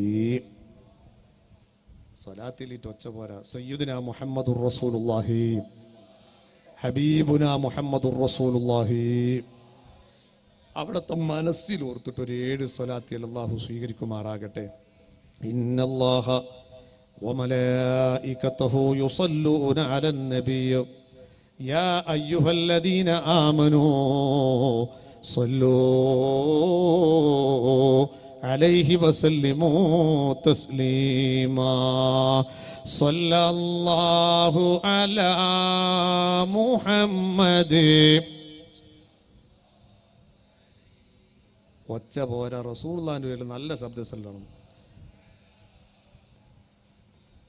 സ്വല്ലല്ലാഹു അലൈഹി വസല്ലം സല്ലല്ലാഹു അലാ മുഹമ്മദ് സല്ലല്ലാഹു അലൈഹി വസല്ലം സല്ലല്ലാഹു അലാ മുഹമ്മദ് സല്ലല്ലാഹു അലൈഹി വസല്ലം സല്ലല്ലാഹു അലാ മുഹമ്മദ് സല്ലല്ലാഹു അലൈഹി വസല്ലം സല്ലല്ലാഹു അലാ മുഹമ്മദ് സല്ലല്ലാഹു അലൈഹി വസല്ലം അല്ലാഹുമ്മ സ്വല്ലി അലാ മുഹമ്മദ് യാ റബ്ബി സ്വല്ലി അലൈഹി വസല്ലിം വസല്ലി അലാ ജമീഇൽ അംബിയാഇ വൽ മുർസലീന വൽഹംദുലില്ലാഹി റബ്ബിൽ ആലമീൻ. എല്ലാവരും പോകുന്ന സമയത്ത് ബർക്കത്തിനുള്ള ചീരനുണ്ട്, അത് വാങ്ങിയിട്ട് എല്ലാവരും പോകാൻ പാടുള്ളൂ. ഇൻഷാ അല്ലാഹ് കഴിഞ്ഞു പോകുമ്പോൾ നിങ്ങൾക്ക് പോകുന്ന വഴിയിൽ അത് തരും. അള്ളാഹു തആല സ്വീകരിക്കുമാറാകട്ടെ. എല്ലാവരും കൈ ഉയർത്തിപ്പിടിച്ച് നല്ല മനസ്സോടെ ആമീൻ പറയാം. എല്ലാവരും ഇത്തരത്തിലുള്ള സംരംഭങ്ങളോടൊക്കെ അകമഴിഞ്ഞ് സഹായിക്കണം. ഇനിയും ഇത്തരത്തിലുള്ള സംരംഭങ്ങൾ ഇനിയും ശക്തിയോടുകൂടെ നമുക്ക് മുന്നോട്ട് കൊണ്ടുപോകാൻ സാധിക്കണം. അള്ളാഹു ഇതിന് സംഘാടകർക്ക് കഴിവ് വർദ്ധിപ്പിച്ചു കൊടുക്കുമാറാകട്ടെ. അൽഹംദുലില്ലാഹ് അൽഹംദുലില്ലാഹ് അൽഹംദുലില്ലാഹി റബ്ബിൽ ആലമീൻ. അല്ലാഹുമ്മ സ്വല്ലി അലാ സയ്യിദിനാ മുഹമ്മദിൻ വഅലാ ആലി സയ്യിദിനാ വമൗലാനാ മുഹമ്മദ്. അർഹമുർ റഹീമീനായ രാജസയ്യിദായ മലിക്കുൽ ജബ്ബാറായ റബ്ബേ, നിന്റെ ഹബീബ് ബർക്കത്തിന് വേണ്ടി യാചിച്ച പരിശുദ്ധമായ റജബിൻ്റെ അവസാനത്തൊരു രാത്രിയിൽ വെള്ളിയാഴ്ച രാവിൽ പാപികളായ ഞങ്ങൾ ഈ സദസ്സിൽ ഒരുമിച്ച് കൂടിയത് നീ കാണുന്നുണ്ട്. നീ കബൂലാക്കണേ അല്ലാ, സ്വീകരിക്കണേ അല്ലാ. പറഞ്ഞതും കേട്ടതും നീ പൊരുത്തപ്പെട്ട അമലായി സ്വീകരിക്കണേ റഹ്മാനേ. ഇവിടെ ചൊല്ലിയ സ്വലാത്തുകൾ നീ സ്വീകരിക്കണേ അല്ലാ. ഇതിൻ്റെ പ്രതിഫലം നീ സമയത്ത് തന്നെ മദീനത്തുൽ മുനവ്വറയിൽ കിടന്ന് ഞങ്ങളെ കാണുന്ന പ്രിയപ്പെട്ട നേതാവ് സയ്യിദുനാ മുഹമ്മദുർ റസൂലുള്ളാഹി ഹബീബുനാ മുഹമ്മദുർ റസൂലുള്ളാഹി ഷഫീഉൽ വറാ മുഹമ്മദുർ റസൂലുള്ളാഹി അവിടുത്തെ പരിശുദ്ധമായ ദർബാറിലേക്ക് നീ എത്തിക്കണേ അല്ലാ. അവിടുത്തെ ഹുളൂർ കൊണ്ട് ഈ സദസ്സ് നീ ധന്യമാക്കണേ അല്ലാ. അവിടുത്തെ നോട്ടം ഞങ്ങളുടെ കൽബിലേക്ക് നീ ദായിമാക്കിയിട്ട് തരണേ അല്ലാ. അവിടുത്തെ മാതാപിതാക്കൾ, ഭാര്യമാര്, മക്കൾ, കുടുംബക്കാർ, അസ്ഹാബിമാര്, സർവ അംബിയാ ഉലിയാക്കൾ, സ്വാലിഹീങ്ങൾ, സ്വാലിഹാത്തുകൾ, മശായിഖന്മാര് എല്ലാവരെയും മുൻനിർത്തി ഞങ്ങൾ യാചിക്കുന്നു. നീ ഞങ്ങൾക്ക് ഇജാബത്ത് തരണേ അല്ലാ.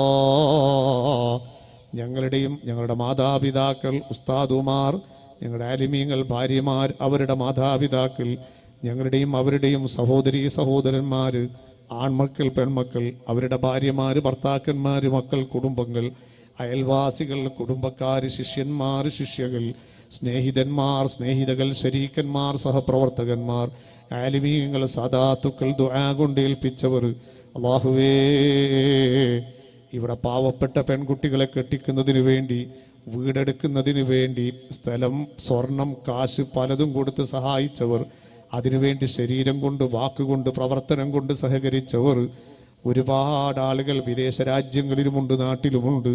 ഈ മുതബറക്കായ സദസ്സിൽ ഭക്ഷണത്തിന് വേണ്ടി സഹായിച്ചവരുണ്ട്. എല്ലാവരുടെയും സർവ്വ പാപങ്ങളും നീ പൊറുക്കണേ അല്ലാ. ചെയ്ത ദോഷങ്ങൾ കാരണം ദുനിയാവിലും ആഖിറത്തിലും ശിക്ഷിക്കല്ലേ റഹ്മാനേ, പരീക്ഷിക്കല്ലേ റഹ്മാനേ, ഫളീഹത്തിലാക്കല്ലേ റഹ്മാനേ. എല്ലാ രോഗങ്ങളും നീ ശിഫിയാക്കി താ റഹ്മാനേ. കടങ്ങളെ നീ വീട്ടിത്തരണേ അല്ലാ. നിന്റെ ഹബീബ് പാവങ്ങളുടെ പക്ഷത്തു നിന്ന് ജീവിച്ച നേതാവാണ്. എത്രയോ പാപങ്ങൾ കരഞ്ഞു കലങ്ങിയ കണ്ണോടെ ഞങ്ങളെ സമീപിക്കുന്നുണ്ട്. അല്ലാഹുവേ, അവർക്കൊക്കെ ആവുന്ന ഖൈറുകൾ ചെയ്തു കൊടുക്കാൻ നീ തൗഫീഖ് നൽകണം റഹ്മാനേ. ഒരാളും യാചിക്കാൻ ആഗ്രഹിക്കുന്നവരല്ല. മനുഷ്യനായി പിറന്നവരൊക്കെയും അവരുടെ അഭിമാനം സംരക്ഷിക്കാൻ ആഗ്രഹിക്കുന്നവരാ. പക്ഷേ കഷ്ടപ്പാടിൻ്റെ വേദന കൊണ്ട് വന്ന് സങ്കടം പറയുന്നവരാ. അല്ലാഹുവേ, അവരെയൊന്നും അവഗണിക്കാതെ പുച്ഛമായി തള്ളിക്കളയാതെ കഴിയാവുന്ന ഖൈറുകളൊക്കെ അവർക്ക് ചെയ്തു കൊടുക്കാൻ നീ തൗഫീഖ് നൽകണം റഹ്മാനേ. അത്തരം വിഷയങ്ങളോട് സഹകരിച്ചവർക്കൊക്കെയും നീ ഖൈറും ബർക്കത്തും നൽകണേ റഹ്മാനേ. എല്ലാവരുടെയും കടങ്ങൾ നീ വീട്ടിത്തരണേ റഹ്മാനേ. വീടില്ലാത്തവർക്ക് നീ ഖൈറായ വീട് നൽകണേ അല്ലാ. മക്കളില്ലാത്തവർക്ക് നീ സ്വാലിഹീങ്ങളായ മക്കളെ കൊടുക്കണേ റബ്ബേ. ആൺമക്കൾ ആവശ്യമുള്ളവർക്ക് ആൺമക്കളെ കൊടുക്കണേ റബ്ബേ. പെൺമക്കൾ ആവശ്യമുള്ളവർക്ക് നീ പെൺമക്കളെ കൊടുക്കണേ റബ്ബേ. വിവാഹപ്രായം കവിഞ്ഞു നിൽക്കുന്ന എത്രയോ പെൺമക്കൾ വീട് നിറഞ്ഞു കിടക്കുന്നുണ്ട് അല്ലാഹുവേ. അത്തരത്തിലുള്ള ആൺകുട്ടികൾക്കും പെൺകുട്ടികൾക്കും അനുയോജ്യരായ സ്വാലിഹീങ്ങളായ ഇണകളെ നീ ഓശാരം ചെയ്തു കൊടുക്കണേ റഹ്മാനേ. കച്ചവടക്കാരുടെ കച്ചവടങ്ങളിൽ നീ ബർക്കത്ത് ചെയ്തു കൊടുക്കണേ അല്ലാ. ജീവിതത്തിന്റെ ഭാരം താങ്ങാൻ കഴിയാതെ വിദേശ രാജ്യങ്ങളിൽ ചെന്ന് അധ്വാനിക്കുന്നവരുണ്ട്. സ്വന്തം നാടും വീടും കുടുംബവും വിട്ടിട്ടാണ് ആ ചെറുപ്പക്കാര് വിദേശ രാജ്യത്ത് കഴിയുന്നത്. അല്ലാഹുവേ, അവരുടെ മനസ്സിന്റെ വേദനയും പ്രയാസവും നിനക്കറിയാം. അവർക്കൊക്കെ നീ ജോലിയിൽ ബർക്കത്ത് ചെയ്തു കൊടുക്കണേ അല്ലാ. ഖൈറായ ജോലി നൽകണേ അല്ലാ. ജോലിയില്ലാത്തവർക്ക് നീ വളരെ പെട്ടെന്ന് സന്തോഷമുള്ള ജോലി നൽകണേ അല്ലാ. അവരുടെയൊക്കെ സമ്പത്തിൽ നീ ബർക്കത്ത് ചെയ്തു കൊടുക്കണേ റഹ്മാനേ. അല്ലാഹുവേ, ഈ മഹത്തായ സംരംഭത്തോട് സഹകരിച്ചവർക്കൊക്കെയും നീ ഹലാലായ സമ്പത്ത് നീ ബർക്കത്തോടെ ഏറ്റി കൊടുക്കണം റഹ്മാനേ. നിങ്ങളോടൊക്കെ അവസാനം ഒരു കാര്യം ഓർമ്മപ്പെടുത്താൻ, നിങ്ങളൊക്കെ ദുആ ചെയ്യാൻ വേണ്ടി പറയാൻ, ഈ വിനീതനായ ഞാൻ പ്രവർത്തിക്കുന്ന ഒരു വലിയ സ്ഥാപനം കണ്ണൂർ ജില്ലയിൽ ഇരിട്ടിയടുത്ത് ഉളിയിൽ എന്ന് പറയുന്ന സ്ഥലം കേന്ദ്രമായി ഏകദേശം 900ഓളം വർഷം ഇസ്ലാമിക പഴക്കവും പാരമ്പര്യമുള്ളൊരു സ്ഥലം. എൻ്റെ വന്യരായ ഉസ്താദും കാഞ്ഞങ്ങാട് മുൻ സംയുക്ത ജമാഅത്ത് ഖാദിയും ജാമിയ സഅദിയ അറബിയുടെ പ്രിൻസിപ്പളൊക്കെ ആയിരുന്ന മഹാനായ മർഹൂം പി ഉസ്താദിന് അവറല്ലാഹു മർക്കദ ഖാദിയാർച്ച ഓതി പഠിച്ച പള്ളി ദർസ് ഉണ്ടായിരുന്ന ഒരു സ്ഥലം പിൽക്കാലത്ത് പുത്തൻവാദികളുടെ കൈകളിൽ എത്തുകയും 4 മഹാന്മാരുടെ മക്ബറകളുള്ളത് തകർക്കുകയും അങ്ങനെ സുന്നത്ത് ജമാഅത്തിന്റെ എല്ലാ ആധാറുകളും ഇല്ലായ്മ ചെയ്യുകയും ചെയ്തൊരു നാട്. ഒരു ഭാഗത്ത് അതിശക്തമായ ഇസ്ലാമിക വിരുദ്ധ മിഷണറി പ്രവർത്തനങ്ങളിലൂടെ കടന്നു വന്ന പലരുടെയും വലയത്തിൽപ്പെട്ട് ഒരുപാട് കുടിയേറി പാർത്ത പാവപ്പെട്ട മുസ്ലിമീങ്ങൾ, അവർക്ക് നോമ്പറിയില്ല, റമദാൻ അറിയില്ല, പള്ളിയില്ല, മദ്രസ ഇല്ല, ദീനറിയില്ല, നിസ്കാരം അറിയില്ല, ഒന്നും അറിയാത്തൊരവസ്ഥയിലെത്തിയപ്പോൾ അത്തരത്തിലുള്ള സ്ഥലങ്ങളൊക്കെ ഏറ്റെടുക്കുകയും അവർക്ക് ആവശ്യമായ പള്ളികളും മദ്രസകളും ഉണ്ടാക്കി കൊടുക്കുകയും അങ്ങനെയുള്ള ഒരുപാട് ജീവകാരുണ്യ പ്രവർത്തനങ്ങൾക്ക് കഴിഞ്ഞ 24 വർഷമായി നേതൃത്വം നൽകുന്ന ഒരു കൊച്ചു സ്ഥാപനമാണ് സുന്നി മജ്ലിസ് ഉളിയിൽ എന്ന് പറയുന്ന സ്ഥാപനം. നിങ്ങളൊക്കെ അതുവഴി വരുമ്പോൾ ഒന്ന് കയറാനും കാണാനും സന്തോഷിക്കാനും ഒക്കെ ശ്രമിക്കണം. അല്ലാഹു തആല നമുക്ക് നല്ലതിനുള്ള തൗഫീഖ് നൽകുമാറാകട്ടെ. ഇപ്പോൾ അൽഹംദുലില്ലാ 26ഓളം സ്ഥാപനങ്ങൾ അതിൻ്റെ കീഴിൽ പ്രവർത്തിക്കുന്നുണ്ട്. പാവപ്പെട്ട ഒരുപാട് സ്ഥലങ്ങൾ ഏറ്റെടുത്ത് അവർക്ക് ആവശ്യമായ പള്ളി, രാഷ്ട്രീയവും സംഘടനയും ഒന്നും നോക്കാതെ ആ നാട്ടിലുള്ള ദരിദ്രന്മാരെ പരിഗണിച്ച് അവർക്ക് ആവശ്യമായ പള്ളി, അവരുടെ മക്കളെ പഠിപ്പിക്കാൻ ആവശ്യമായ മദ്രസ, അവിടെയുള്ള ഉസ്താദന്മാരുടെ ശമ്പളം എല്ലാം സ്വന്തം സ്പോൺസർ ചെയ്തിട്ട് 1000ഓളം മക്കൾ പഠിക്കുന്ന ഇംഗ്ലീഷ് മീഡിയം സ്കൂളുണ്ട്. അതിലൊരുപാട് പാവപ്പെട്ട മക്കളുടെ ആളുകളുടെ മക്കൾ ഫ്രീ ആയി പഠിച്ചുകൊണ്ടിരിക്കുക, യതീമക്കളൊക്കെ അടക്കം. അതുപോലെ തന്നെ അൽഹംദുലില്ലാ 100-200-ലധികം പെൺകുട്ടികൾ പഠിക്കുന്ന വുമൻസ് കോളേജുണ്ട്. ഒരുപാട് പെൺമക്കൾ അവിടെ ഫ്രീ ആയി പഠിച്ചുകൊണ്ടിരിക്കുകയാണ്.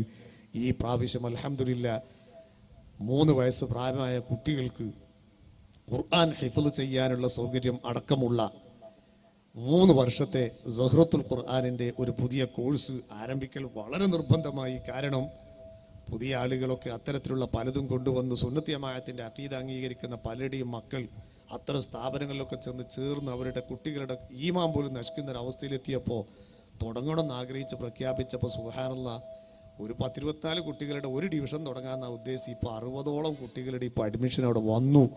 ഏറ്റവും ചുരുങ്ങിയത് 3 ക്ലാസ് വേണം.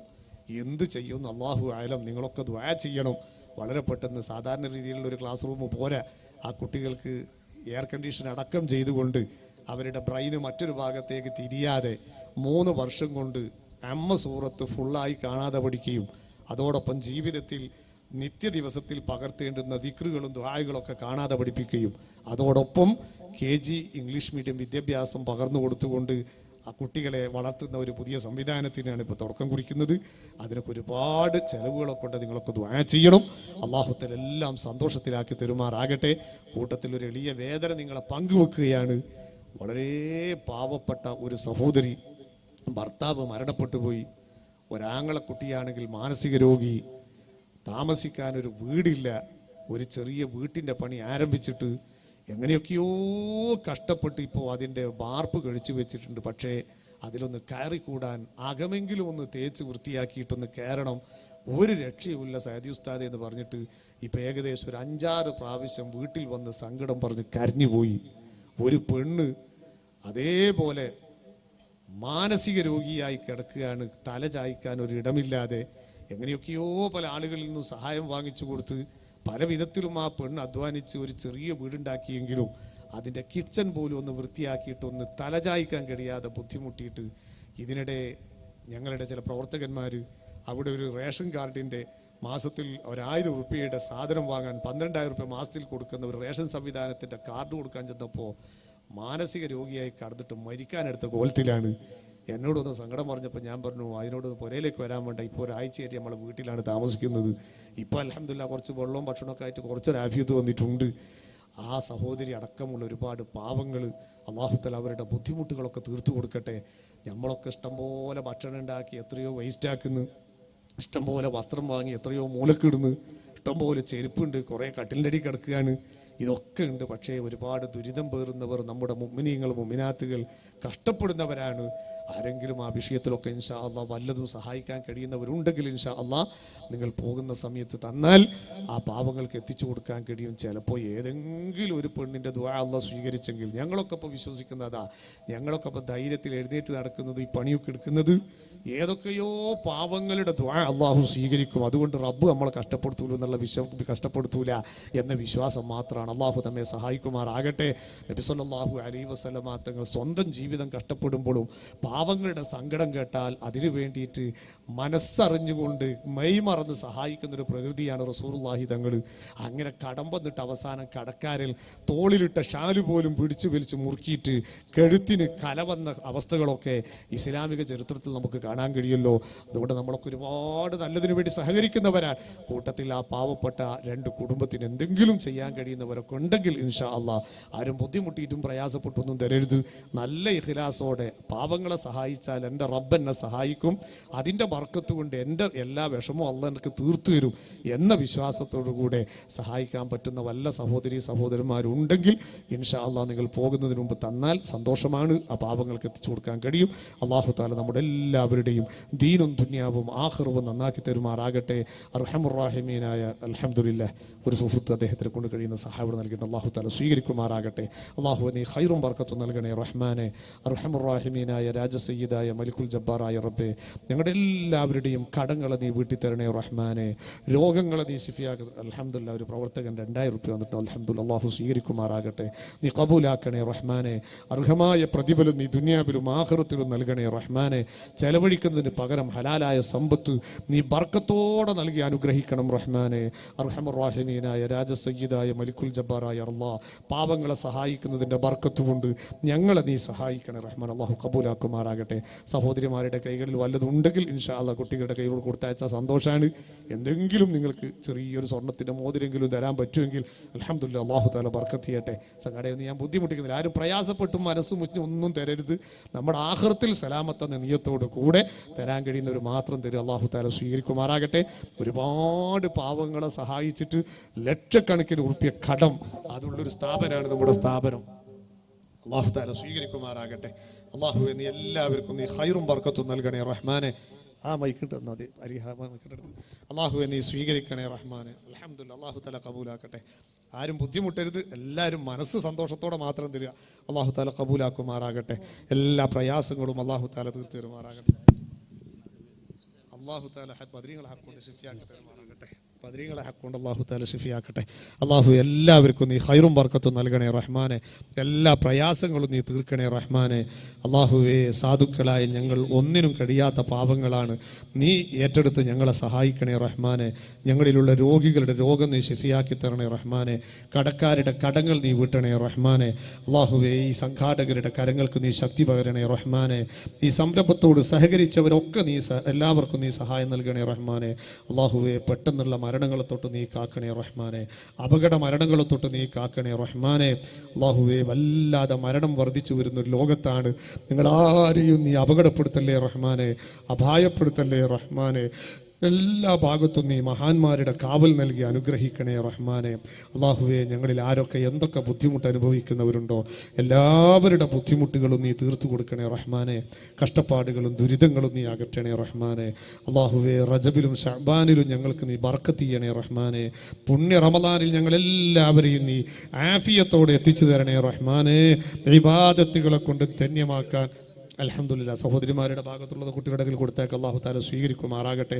അള്ളാഹു എല്ലാവരുടെയും ബുദ്ധിമുട്ടുകളും പ്രയാസങ്ങളും നീ തീർക്കണേ റഹ്മാനെ. ഈ ചെറുപ്പക്കാരിവിടെ സംഘടിപ്പിച്ച ഈ പരിപാടി ഇനി തുടർന്നുള്ള ദിവസങ്ങളിൽ എല്ലാ അർത്ഥത്തിലും നീ വിജയപ്രദമാക്കി കൊടുക്കണേ റഹ്മാനെ. ഒരു ബുദ്ധിമുട്ടും പ്രയാസവും ഇല്ലാതെ അവരുദ്ദേശിച്ചതിനേക്കാൾ അപ്പുറം ഗുണത്തിലും സന്തോഷത്തിലുമായി നീ വിജയിപ്പിക്കണേ റഹ്മാനെ. മഖബൂലും മബ്രൂറും മർദിയുമായ ഹജ്ജ് ഉംറ സിയാറത്തുകൾ ജീവിതത്തിൽ ഒരുപാട് ആവർത്തി നിർവഹിക്കാൻ ഞങ്ങൾക്ക് എല്ലാവർക്കും നീ തൗഫീഖ് നൽകണേ റഹ്മാനെ. അള്ളാഹുവേ, ഞങ്ങളിൽ പലരും മരിച്ച ഖബറില ഈ വിനീതന്റെ വാപ്പയടക്കം ഞങ്ങളുടെ ഉസ്താദുമാർ താജുൽ ഉലമയും നൂറുൽ ഉലമയും മഹാനായ കണ്ണിയത്ത് ഉസ്താദും ശംസുൽ ഉലമയും അടക്കം ഒരുപാട് ആലിമീങ്ങളും സാദാത്തുക്കളും നേതാക്കളും മൺമറഞ്ഞു പോയിട്ടുണ്ട് റബ്ബേ. കുടുംബത്തിൽപ്പെട്ടവർ മൺമറഞ്ഞു പോയിട്ടുണ്ട് റബ്ബേ. എല്ലാവർക്കും നീ മഗ്ഫിറത്തും മർഹമത്തും നൽകണേ റഹ്മാനെ. എല്ലാവരെയും നിന്റെ ഹബീബിന്റെ ജിവാറിൽ ജന്നാത്തുൻ നഈമിൽ ഒരുമിച്ച് കൂട്ടി അനുഗ്രഹിക്കണം റഹ്മാനേ. അല്ലാഹുവേ, അൽഹംദുലില്ലാഹ് സഹോദരിമാരൊക്കെ ഒരുപാട് സഹായിച്ചു. അല്ലാഹു തആല ബർക്കത്ത് ചെയ്യട്ടെ. അർഹമുർ റഹീമീനായ രാജ സയ്യിദായ മലിക്കുൽ ജബ്ബാറായ റബ്ബേ, ഞങ്ങൾക്ക് നീ ഇജാബത്ത് നൽകണേ റഹ്മാനേ. ഞങ്ങളെല്ലാവർക്കും നീ ആഫിയത്തുള്ള ദീർഘായുസ് നൽകണേ റഹ്മാനെ. ദീനി ഖിദ്മത്തിനുള്ള തൗഫീഖ് വർദ്ധിപ്പിച്ചു തരണേ റഹ്മാനെ. താഅത്തിനുള്ള തൗഫീഖ് വർദ്ധിപ്പിച്ചു തരണേ അല്ലാഹ്. അമ്മാറത്തുൻ നഫ്സിനെ തൊട്ട് നീ കാക്കണേ റബ്ബേ. ഹവൻ നഫ്സിനെ തൊട്ട് നീ കാക്കണേ റഹ്മാനേ. നിന്റെ മഹാന്മാരുടെ തർബിയത്തും മദതും ഞങ്ങൾക്കെല്ലാവർക്കും ഓശാരം ചെയ്തു തരണം റഹ്മാനേ. പാപികളായ ഞങ്ങൾ എപ്പോഴാണ് എവിടെയാണ് ഞങ്ങളുടെ മരണം എന്നറിയില്ല. ഞങ്ങളാരെയും നീ പെട്ടെന്ന് മരിപ്പിക്കരുതേ റഹ്മാനെ. ദൂഷിച്ച സ്ഥലങ്ങളിൽ വെച്ച് മരിപ്പിക്കരുതേ റഹ്മാനെ. ഒരു ഭീതിയും ബാധ്യതയുമില്ലാതെ നല്ല ദിവസം നല്ല സമയത്ത് സ്വന്തം കുടുംബത്തിലായി നിന്റെ ഹബീബിന്റെ ബർക്കത്തുള്ള മുഖം കണ്ട് സന്തോഷത്തോടെ നിന്നിലേക്ക് തിരിച്ചു വരാൻ ഞങ്ങൾക്കെല്ലാവർക്കും നീ തൗഫീഖ് നൽകണം റഹ്മാനെ. ഞങ്ങളുടെയും സ്ഥാപനങ്ങളുടെയും ഒക്കെ കടങ്ങളെ നീ വീട്ടിത്തരണേ റഹ്മാനെ. കടത്തോടെ ഞങ്ങൾ ആരെയും നീ മരിപ്പിക്കല്ലേ റഹ്മാനെ. നിന്റെ ഹബീബിന്റെ ബർക്കത്തുള്ള മുഖം കാണാൻ ദുനിയാവിൽ തന്നെ നീ ഇഷ്ടം പോലെ അവസരം തരണം റബ്ബേ. കൂരിരുട്ടിൻ്റെ ഖബറിൽ ആ ഹബീബിനെ ഞങ്ങൾക്ക് തരണേ അല്ലാ.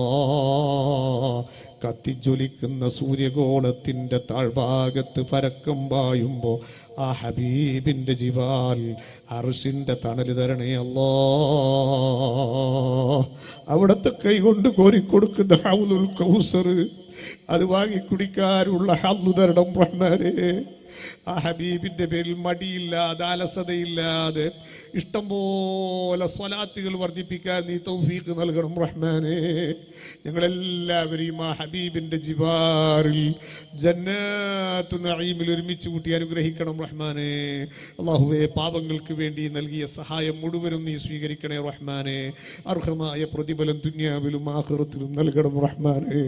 അല്ലാഹുമ്മ ജഅൽ ജംഅനാ ഹദാ ജംഅൻ മർഹൂമാ وتفرقنا من بعده تفرقا معصوما لا تجعل فينا ولا منا ولا معنا شقيا ولا مطرودا ولا محروما ربنا تقبل منا إنك أنت السميع العليم وتب علينا إنك أنت التواب الرحيم അല്ലാഹുവേ ഇന്നത്തെ ഇവിടുത്തെ ചീരണി കൊടുക്കുന്നത് അല്ലാഹുവേ അത് ആ സഹോദരിയുടെ ഖബർ നീ സന്തോഷത്തിലാക്കി കൊടുക്കണേ റഹ്മാനെ റബ്ബന തഖബ്ബൽ മിന്നാ ഇന്നക അൻതസ് സമീഉൽ അലീം വതുബ് അലൈനാ ഇന്നക അൻത തവ്വാബുർ റഹീം ആമീൻ ബിറഹ്മതിക യാ അർഹമർ റഹീമീൻ ഇൻഷാ അല്ലാഹ് നാളെ വന്യരായ സയ്യിദ് ഫസൽ കോയമ്മ തങ്ങൾ കുറയും അതുപോലെ തന്നെ പ്രിയ സുഹൃത്ത് അബ്ദുസലാം മുസ്ലിയാർ ദേവർശോലിയൊക്കെ പ്രഭാഷണം നടത്തുന്നുണ്ട് ദുആയൊക്കെ ഉണ്ട് എല്ലാവരും നേരത്തെ എത്തുകയും എല്ലാ ദിവസവും വന്യരായ കോർത്തങ്ങളെ പറ്റി ഞാൻ ഇപ്പോൾ വിശദീകരിച്ച് പറയുന്നില്ല അല്ലാഹു തആല ഒരുപാട് നീറുന്ന പ്രശ്നങ്ങൾക്ക് വെറും ഒരു വാക്കിലൂടെ അത്ഭുതകരമായ ഒരുപാട് ഇജാബത്തുകൾ നൽകിയ അനുഭവങ്ങളൊക്കെ സ്വന്തം അനുഭവിച്ചറിയുന്ന ആളാണ് ഞാൻ. അത്തരത്തിലുള്ളൊരു മഹാന്റെ പ്രാർത്ഥനയൊക്കെ ഉണ്ടാകുമ്പോൾ എല്ലാവരും നേരത്തെ വന്ന് സദസ്സൊക്കെ ഭംഗിയാക്കണം. ഈ വിനീതന് വേണ്ടി, ആലിമീങ്ങൾക്ക് വേണ്ടി, സാധുക്കളായ ദീനിൻ്റെ ഖാദിമങ്ങൾക്ക് വേണ്ടിയൊക്കെ നിങ്ങൾ ദുആ ചെയ്യണമെന്ന് ഓർമ്മപ്പെടുത്തി നിർത്തുന്നു. വ ആഖിർ ദഅവാന അനിൽ ഹംദുലില്ലാഹി റബ്ബിൽ ആലമീൻ. ഇൻഷാ അല്ലാഹ് നാളെയും ഇൻഷാ അല്ലാഹ് സയ്യിദ് അവർഗരുടെ ദുആയുള്ള സദസ്സായതുകൊണ്ട് തബറുക്കിൻ്റെ ഭക്ഷണം ഉണ്ടാകും. എല്ലാം അള്ളാഹു സന്തോഷത്തിലാക്കട്ടെ. അസ്സലാമു അലൈക്കും. അസ്സലാമു അലൈക്കും. നാളെ നമ്മുടെ ഇവിടുത്തെ ഈ വേദിയിൽ തന്നെ ബഹുമാനപ്പെട്ട പ്രസംഗലോകത്തെ ഇതിഹാസം ബഹുമാനപ്പെട്ട ദേവർശോല ഉസ്താദ് പാവങ്ങൾ പ്രവാസികളുടെ കണ്ണീരൊപ്പാൻ ആരുണ്ടിവിടെ എന്ന വിഷയത്തെ ആസ്പദമാക്കി നമ്മളോട് അഭിസംബോധന ചെയ്യുന്നതായിരിക്കും. അതോടൊപ്പം തന്നെ ദുആക്ക് നേതൃത്വം നൽകുന്നത് ബഹുമാനപ്പെട്ട ഫസൽ കോയബ തങ്ങൾ ഖുറാത്തങ്ങളാണ്. എല്ലാവരും എത്രയും നേരത്തെ തന്നെ പരിപാടി ആരംഭിക്കുന്നതാണ്. എല്ലാവരും നേരത്തെ തന്നെ എത്തിച്ചേരണമെന്ന് അറിയിക്കുന്നു. നാളെയും ഇതുപോലെ തന്നെ തബറുക്ക് വിതരണം ഉണ്ടായിരിക്കുന്നതാണ്.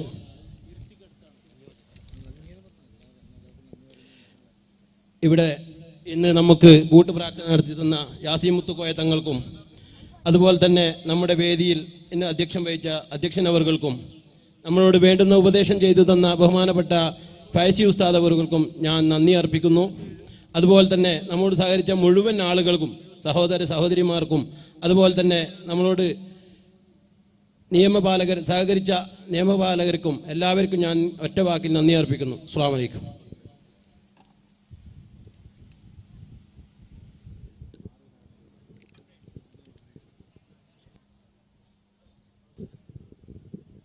അൽഹംദുലില്ലാ, നമ്മുടെ സഹ്റത്തുൽ ഖുർആൻ്റെ ക്ലാസ്സിലേക്ക് അഷ്കർ എന്ന് പറയുന്നൊരു ചെറുപ്പക്കാരൻ ഒരു AC സ്പോൺസർ ചെയ്തിട്ടുണ്ട്. അൽഹംദുലില്ലാ, അല്ലാഹു തആല സ്വീകരിക്കുമാറാകട്ടെ. അല്ലാഹു തആല വാഗ്ദത്തം പൂർത്തീകരിക്കാനുള്ള തൗഫീഖ് നൽകുമാറാകട്ടെ. ഖൈറും ബർക്കത്തും അല്ലാഹു തആല നൽകുമാറാകട്ടെ. അതിൻ്റെ സെൻറ്ററിൻ്റെ ഖജാജിയും കൂടിയാണ്. അല്ലാഹു തആല ബർക്കത്ത് ചെയ്യുമാറാകട്ടെ. സദുദ്ദേശങ്ങളൊക്കെ അല്ലാഹു തആല പൂർത്തീകരിക്കട്ടെ. അസ്സലാമു അലൈക്കും.